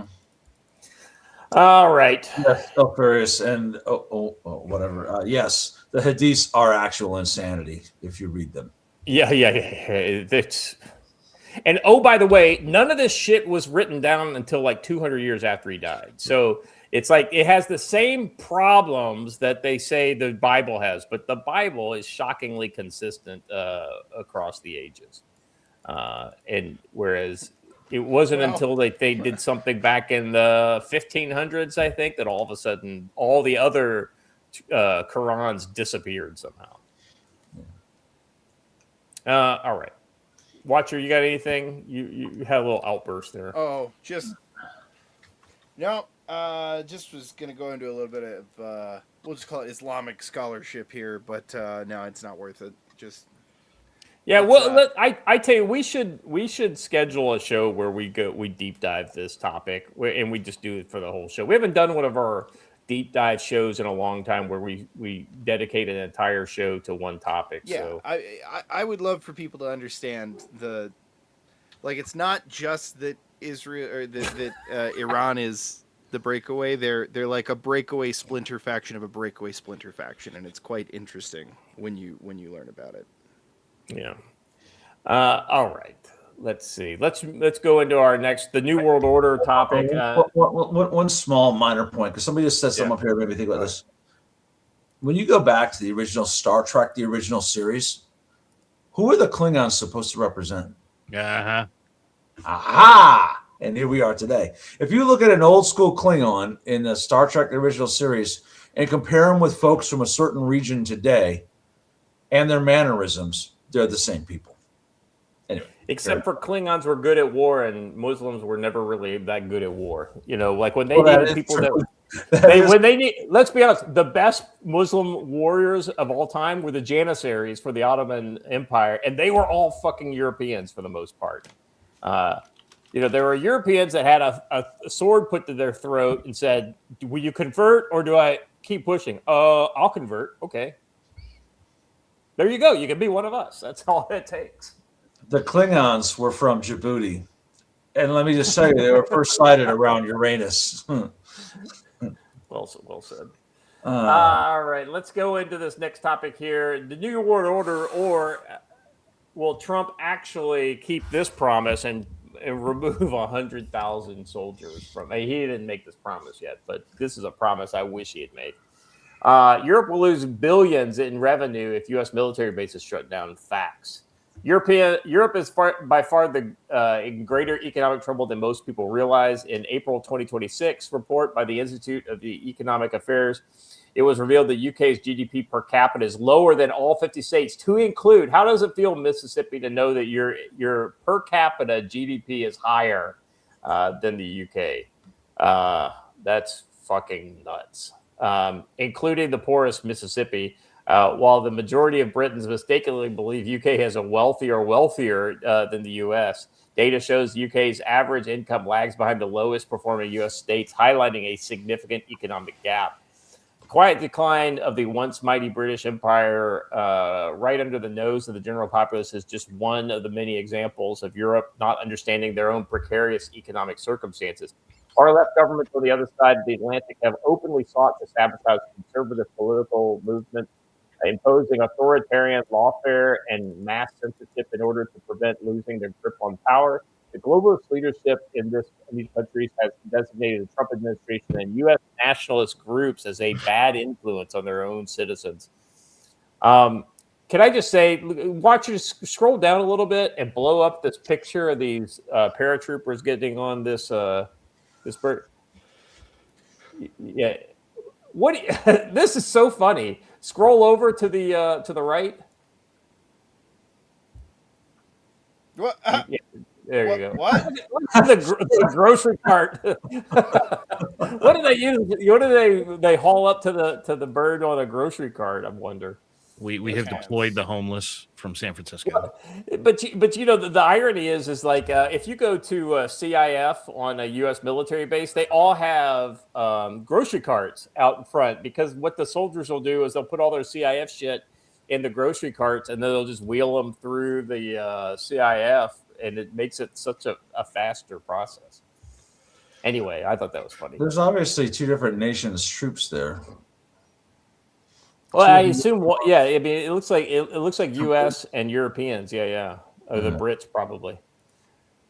Let's see. Far left governments. We already read that. The key conflict is about the forced third world immigration and forced multiculturalism. It's almost like we're just talking about that.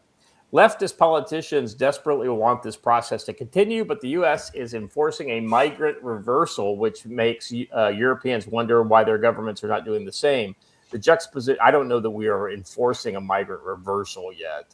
We are, I think we have the desire to do it, but we haven't started remigrating. We have no political will to do it, and we've deported less than Obama did. So yeah.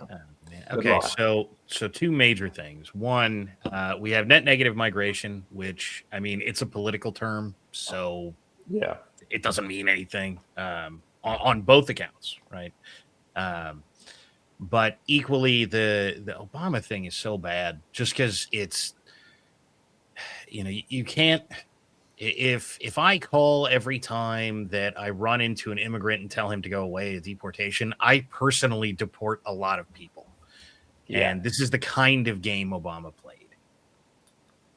Yeah, meaning like literally multiple interactions with the same person could have been issued an order, but never actually made him go. Yeah, right. Well, no. So Obama actually relabeled it during his term so that anybody who was turned away at the border counted as a deportation.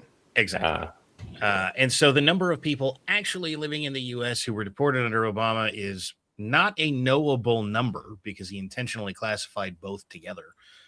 But what you can know is that if Trump had border turnaways, it would be like 100 million people deported by now. And so, it is.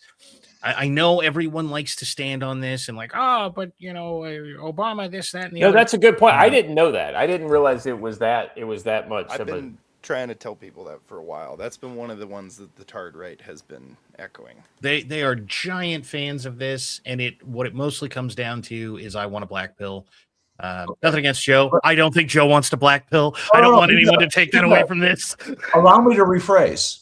We're not deporting enough people. How's that? Is that better? We're all 100% behind that. In fact, it's kind of like orcs and DACA. The amount of deportations can never be satisfactorily high enough.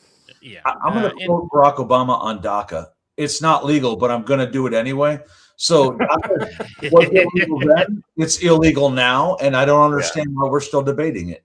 Well, but the irony is I had a DACA kid as my driver in Iraq, and I would have done for that one guy. I would have fought to help keep him behind. But as a class, sorry guys, I feel bad for you. But you got to go back to. Here's the crazy thing. Did you see the stories about the people who self-deported? And then they basically went to the embassy in Mexico, and because they lived here, because they self-deported, and because they basically were able to come back in like 2 months under the Trump administration because they followed the fucking rules. If these people would just do the thing, they would get the benefit, but they don't want to do the thing. I had the opposite problem. I tried to help a DACA kid. I helped him get through the stuff, took him down, got his paperwork situated and all that. And then he proceeded to get arrested like 4 times and got deported. So, my guy actually got his citizenship through his military service because that was back in the mid 2000s when that was pretty easy to do. Citizenship through service? This sounds like a great idea. I've heard. I know it. Another one of the articles that I'm going to be coming back to. I've got that one on my list. So, all right. Anyway, so you're going to regurgitate Heinlein? No, I'm going to talk about how that could work in reality and why that is the only system that can actually make America work. Regular people, and it's like a lot of people will say, you listen to Andrew Wilson and people like this, they'll say, oh, well, women shouldn't be able to vote, right? I disagree with that slightly. I say only women who have served should be able to vote.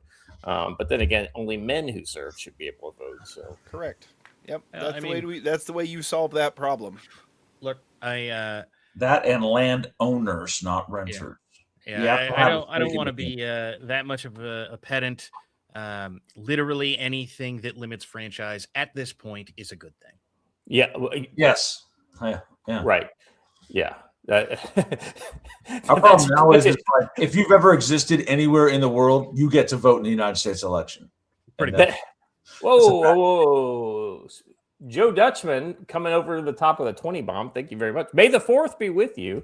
Beware of the revenge of the Sith. I mean, the sad thing is that like I have almost completely expunged Star Wars from my life entirely. Same. And I was a lifelong Star Wars fan up until that stupid shit with Kathleen Kennedy and Disney. I mean, I don't know. Maybe what is it?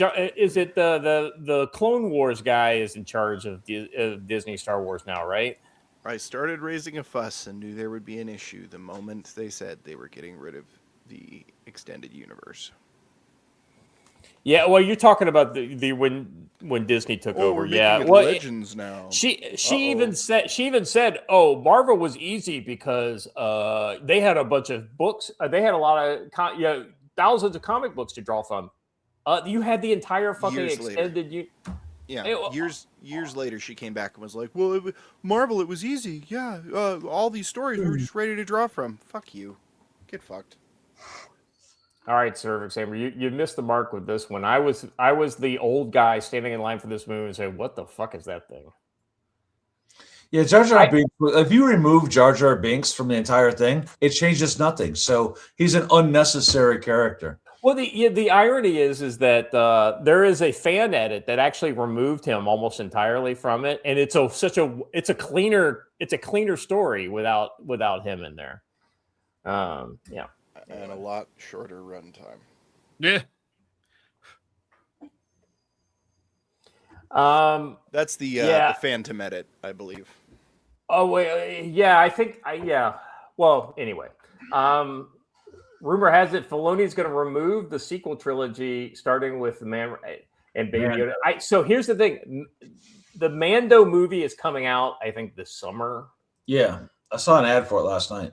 So. Yeah, so it'll be interesting to see what they do with that. I enjoyed some of Mandalorian, but it lost me pretty quickly in the second season. The second season was completely unwatchable.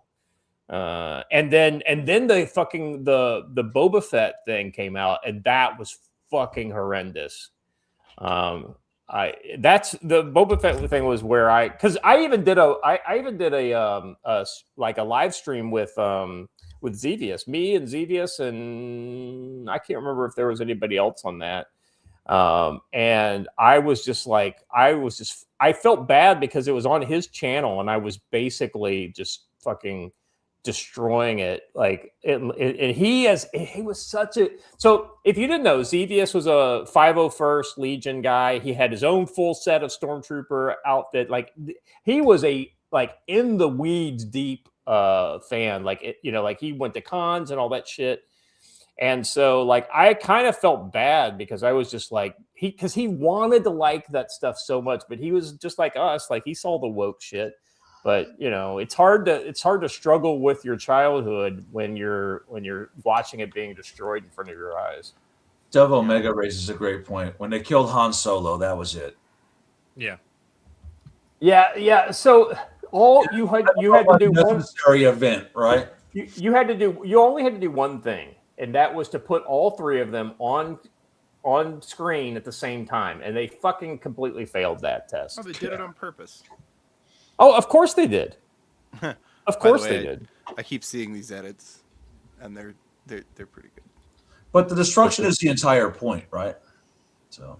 The Spirit Airlines airplane smoking a cigarette outside. That's become one of my favorite memes with Grok. Grok's like. All right. Anyway, he ate that bird. You know that, right? All right. Moving on.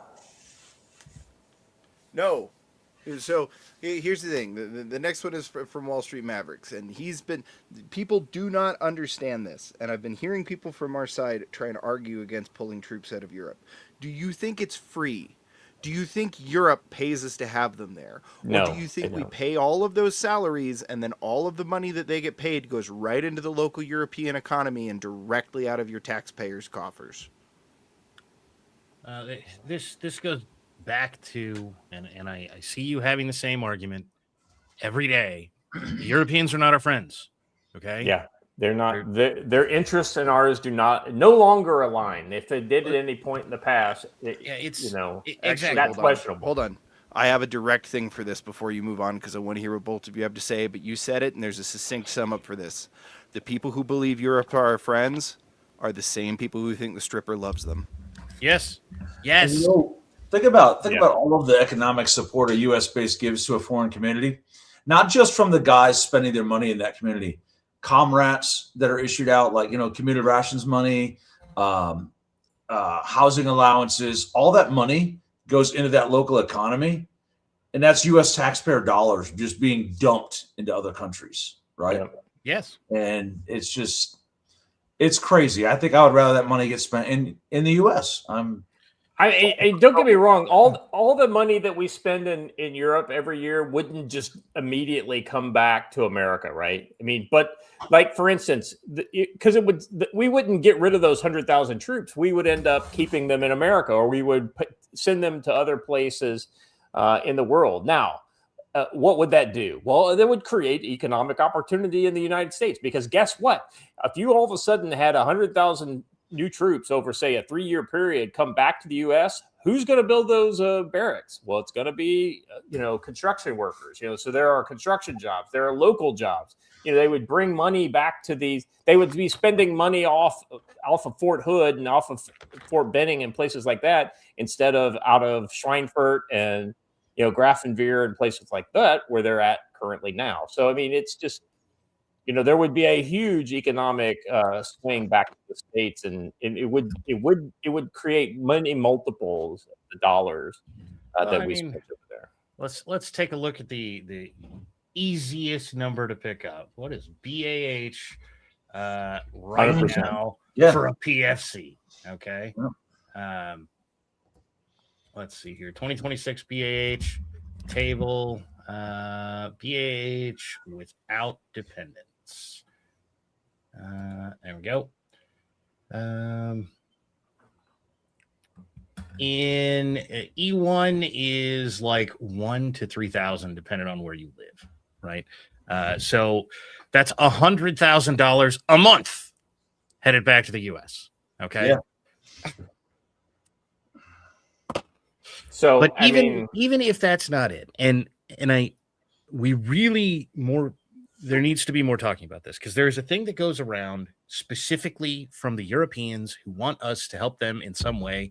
The hey, let's gun run to Britain kind of memes and all that kind of stuff.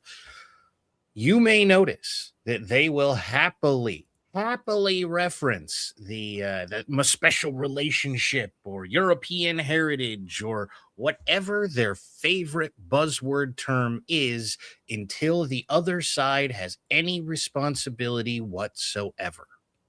If they have to contribute anything, that is a problem.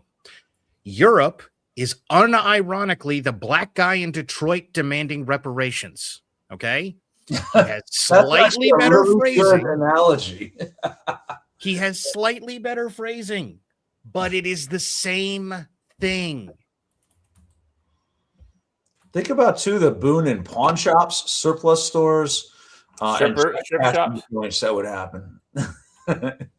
Well, I was going to stay away from the strip clubs, but yeah, they would have to. but yeah, especially around Marine bases. Let's be a little bit more realistic. Hey, if we don't have to man and staff hundreds of overseas bases, no, obviously many of them will come home and we will have them here on our own bases, but I'm saying we can draw some of that down. Look, guys, we're staring down at 100% debt to GDP ratio at the moment. Yeah. Now is not the time for us to be doing this dumb shit. I'm not going to kid you. That's a next POTUS thing at best. Trump is a big money guy. And so, Trump loves the military. Whatever else may or may not be true with his tactical or strategic acumen that you would like to criticize on any given day, he loves the military. And a whole lot of the way that Trump demonstrates that he loves something is spending money on it. Yeah. Yeah, that's it. Yeah, that's well, maybe the Marine Corps can have tanks again. Yeah. I mean, if we weren't. You know what? Actually, hold on. I'm sorry. I have to say this because it came out of my mouth, and now it's a wish and a hope and a prayer, and it's going to come up. Trump, if you could do one other thing to break all military convention, just give the Marine Corps its own fucking budget, please. Please, for the love of God, please. If you do that, somebody will get rid of the Marine Corps eventually. And I say that because one of the historical safeguards of the Marine Corps has been the naval budget. Well, 4 or 5 then times. just pin it. Then just pin it and say it has to be a minimum of X percentage of the Navy's budget. I mean, there's a lot of ways to get the outcome, but if you actually divide them on paper, eventually the Marine Corps will go away. Because DC, to date, does not like the Marine Corps. Yeah, they a lot of the biggest people who are against the Marine Corps see it as a redundant capability, right? We all know that's not the truth, but that's how it's kind of. Oh, they have cannons. The Army has cannons. They have planes. The Air Force has planes.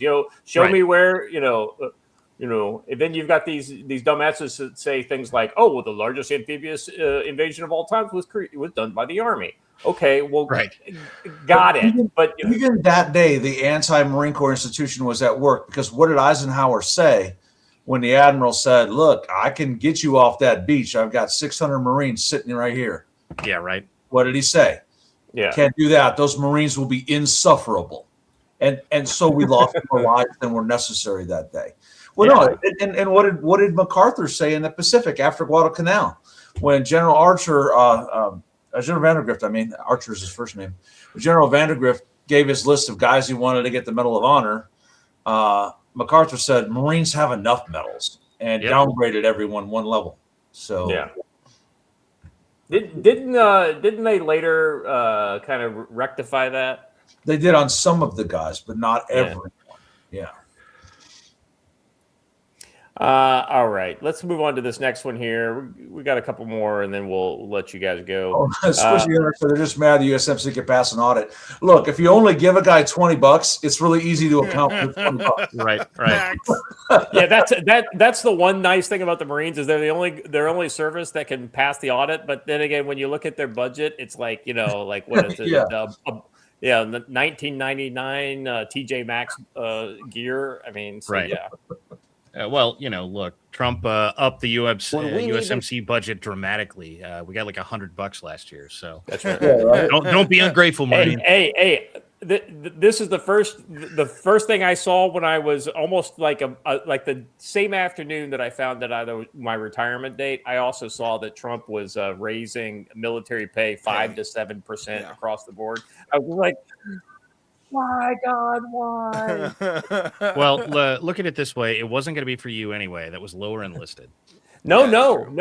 It's lower enlisted is going up by a lot. Lower it's 5 to 7% for all ranks. The officers that are like at 5%, the lower enlisted are at 7%, and then they've got a bonus structure for various different things that they're going to do. Trust me, it's enviable. So we got a video. When we need them to allow us to use their military bases, their answer is no.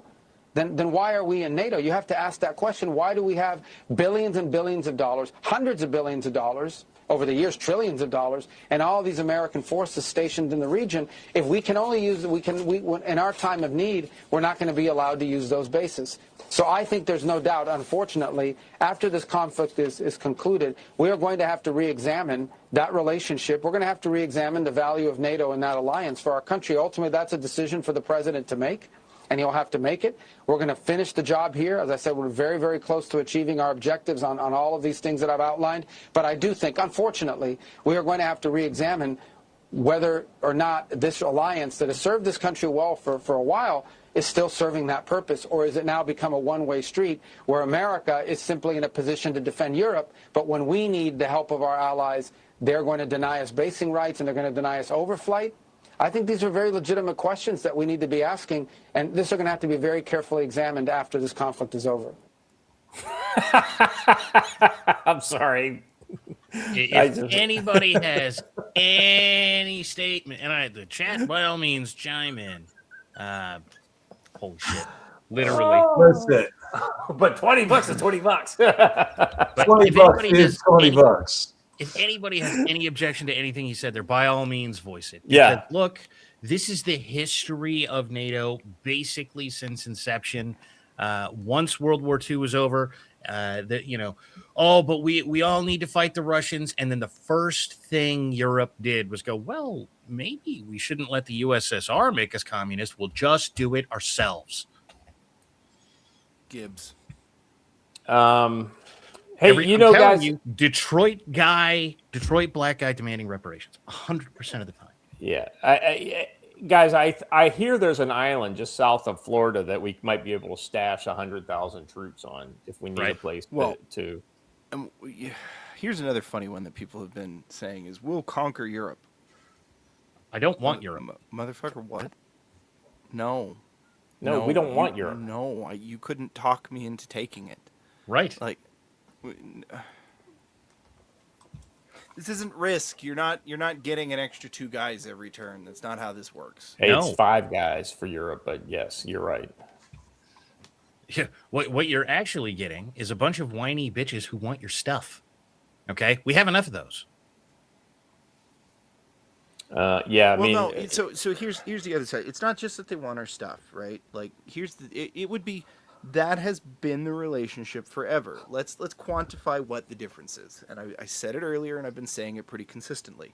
The difference is that unlike before when they just wanted our stuff and we're good as long as we were giving them stuff, now, even though we're giving them stuff, they want to interfere in our politics to try and input the leftist side that they're explicitly aligned with and against the right part of America. Yeah. It's not subtle. It's not like nobody's hiding anything. They want to destroy the right part of America. They explicitly team up with and fund terrorist groups inside of America that are far leftists in order to destabilize our government. Anytime there is any opportunity to try and embarrass our government on the world stage, they take their shot.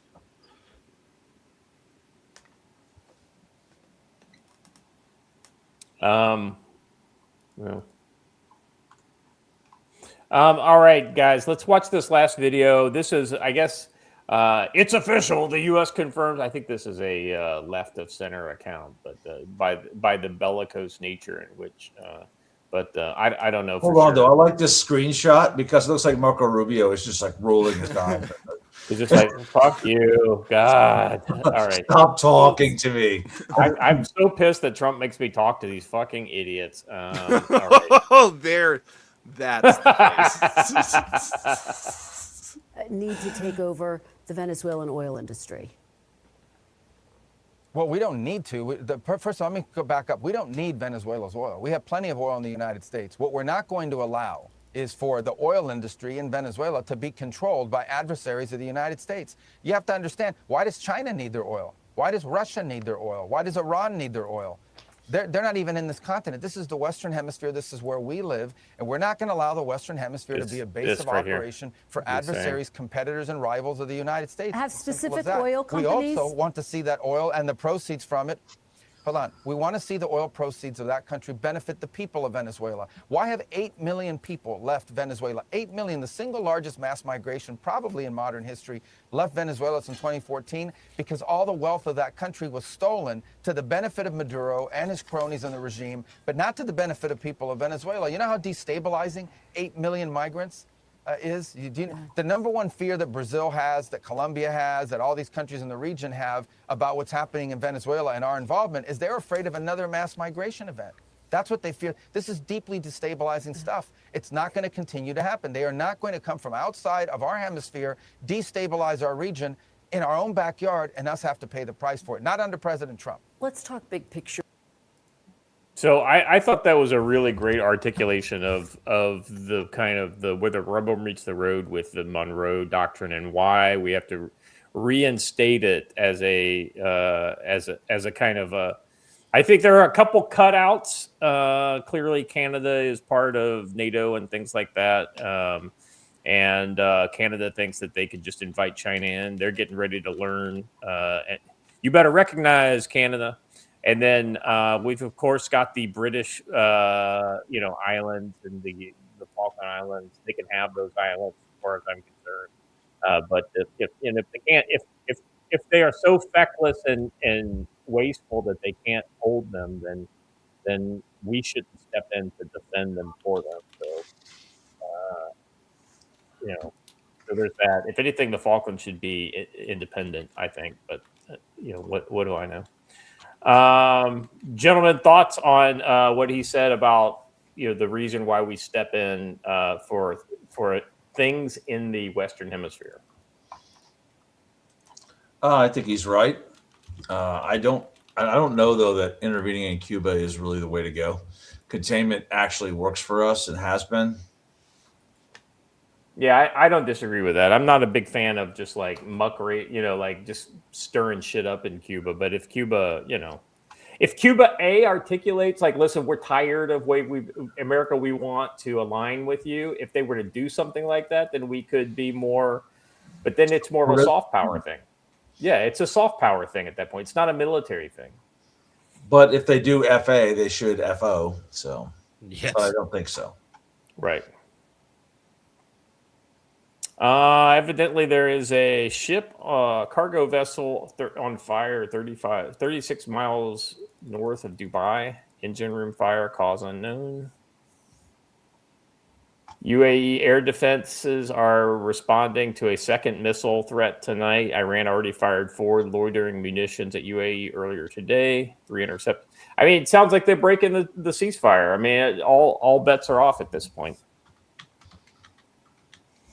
Watcher, I'm going to close with this final thing that I just shared. Considering we were talking about Rubio. And we were talking about Star Wars earlier. I thought this is a kind of app. May the 4th be with you, where Rubio has to now play all characters in the remake of the new Star Wars. I could do without a Rubio Leia, but hey, he's a talented actor. Well, work with what you got, I guess. Yeah, people are collecting these like Pepes, by the way. $20 is $20. That's right. What is it? Oh, they're collecting the images. Yes. This person has 264 so far, or 246 so far.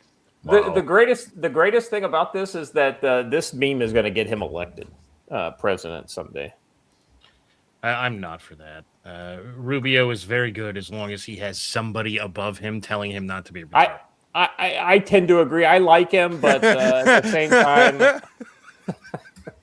as illustrated, number two. I think maybe JD Vance is the guy, and Rubio gets to be the vice, or I don't know. We'll see how that works. I'm a little afraid that if we do that, we're going to get another presidential assassination. Yeah. Well, I mean, he wouldn't be the worst vice president. He would then basically run as carrying out JD Vance's. No, I'm not worried about him being VP in and of itself. I am worried that if Vance is the president and Rubio is the VP, another actor will shoot a president or whatever it is that I the think left is spurning. We need to pretty deeply develop our bench. It's that's a hard fact, man. The right's bench sucks. Well, but the sad thing is that I can name 10 people on the right that potentially could be president someday. I can't name 3 on the left that even has the potential, much less the actual current ability.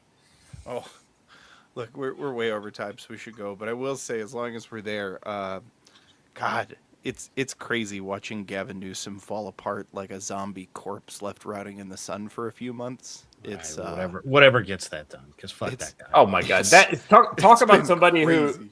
who self-destructed in 4K over the last like 4 years. It's pretty. All right, predictions around the horn, Joe. More conflict with Iran is 100% up there. I expect the Cuba thing will go nowhere, but I would watch the Iran thing, and that's really the biggest thing that I see on the horizon. I don't know about you guys, but that's what I see. Good call. Watcher. Call. I think there's probably going to be action. So I could be wrong here, but the source that I heard said essentially we're about to do a 5-day blitz and basically take the IRGC leadership down to lieutenants, and then make a bid with whoever's left standing after that for control of the strait. But I don't know if it'll happen. I just know that's the scuttlebutt I'm hearing. I think one of the things this is not. I don't have any insight, any kind of scuttlebutt or whatever, but I think that one of the things that they've been doing over the past month is essentially been creating the target deck of all target decks, as far as watching patterns of life and things like this, and these guys have to communicate, whether it's a motorcycle messenger or it's a signal intercept. We got very good at that shit back in Afghanistan, and I wouldn't be surprised if that's what we end up going to once this thing happens. Don? I don't know that I have anything particularly exciting on the foreign front, or even on the domestic front. I mean, though, nothing particularly exciting happened on May Day specifically, but the left has turned this into a month-long celebration of breaking shit for a long time. So that's still on the table. Yeah. Good point. Well, yeah, I think there is a lot of left-wing kind of pent-up left-wing angst, and I don't know if they're waiting for word or if there is, is it a coordination thing? Is it a critical mass thing? I don't know the answer to that. So it'll be interesting to see how that ends up working out. I don't know, guys. I don't have the answer, but it is a problem that we will have to deal with at some point in the future. But we won't deal with it on today's show. Thank you guys for being here. Let's see. Lance Corporal veteran for $2 says, "Don't underestimate Gavin's smile and good hair." Yeah. No. He will lie with the best of them. The problem is the people in California are fucking done with him. And if he doesn't have California, then it's to the point now where a Republican is leading the race in the governors. Now that there is also like 4 Democrats running, but look, man. The problem with winning elections in California is whatever you think you have learned about the 2020 election and whether or not people are fraudulent votes and blah, blah, blah. California has been doing this since the 80s. Every election, somebody shows up and is like, hey, how come Orange County voted to the tune of 180% of the population? Not of the registered voters, not of any of those other things, of the population of the county. Right. This happens every election there. Is it hypothetically possible that some Republican might win eventually? Yeah, but he's going to be a Democrat. Yeah. Right. It's kind of like Arnold Schwarzenegger. Arnold Schwarzenegger was a Republican and Democrat, or was a Democrat of Republican clothing. Yeah. And he has proven that in every election ever since he came out of the office. Exactly. So don't get excited by the way, about that. Like, for those that don't know, which is probably everybody, I was living in California when Schwarzenegger got elected. No one cared what his policy proposals were.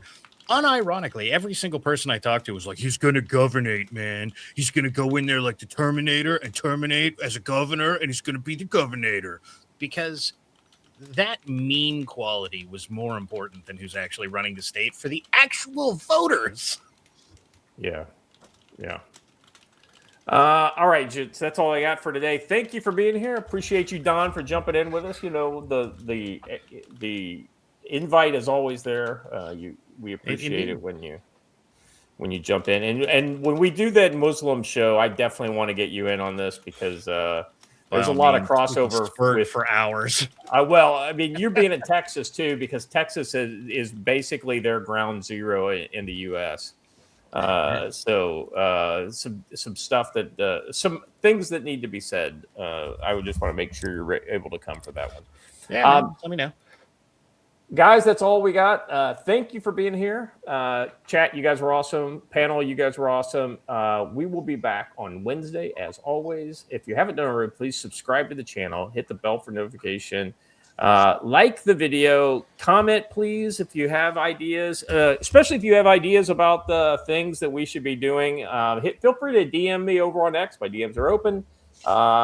If you have thoughts or a wish list of things you want to see from future conflict, if you've got things you want us to write about, if you've got videos you want us to make, things like that, we'll be more than happy to. Please don't tell people to ask us to make videos, because God knows what they're going to ask you to make a video of. They can ask all they want, Joe. OnlyFans coming soon. Don's like, foot pics.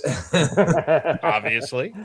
Well, Joe, everyone wants to see you just shots of you from the knees down, you know, with cargo shorts on. That's what they want. Something like that could be in the works. You just gotta wait and see. CFC fan chat. Oh, hold a second. Did you guys see the clip where the New York Times interviews Tucker and they said that they asked Tucker why he said that Trump was the Antichrist. He said, "That's a lie. I never said that." And they pulled a video up of him saying exactly that. I was like, "Oh my God!" When the New York Times is roasting Tussler, you know it's over. So. Yeah. All right, guys, that's all we got for today. Thank you very much. All the things at the end of the show being said, we'll be back on Wednesday. Till then, stay safe. All right, boys.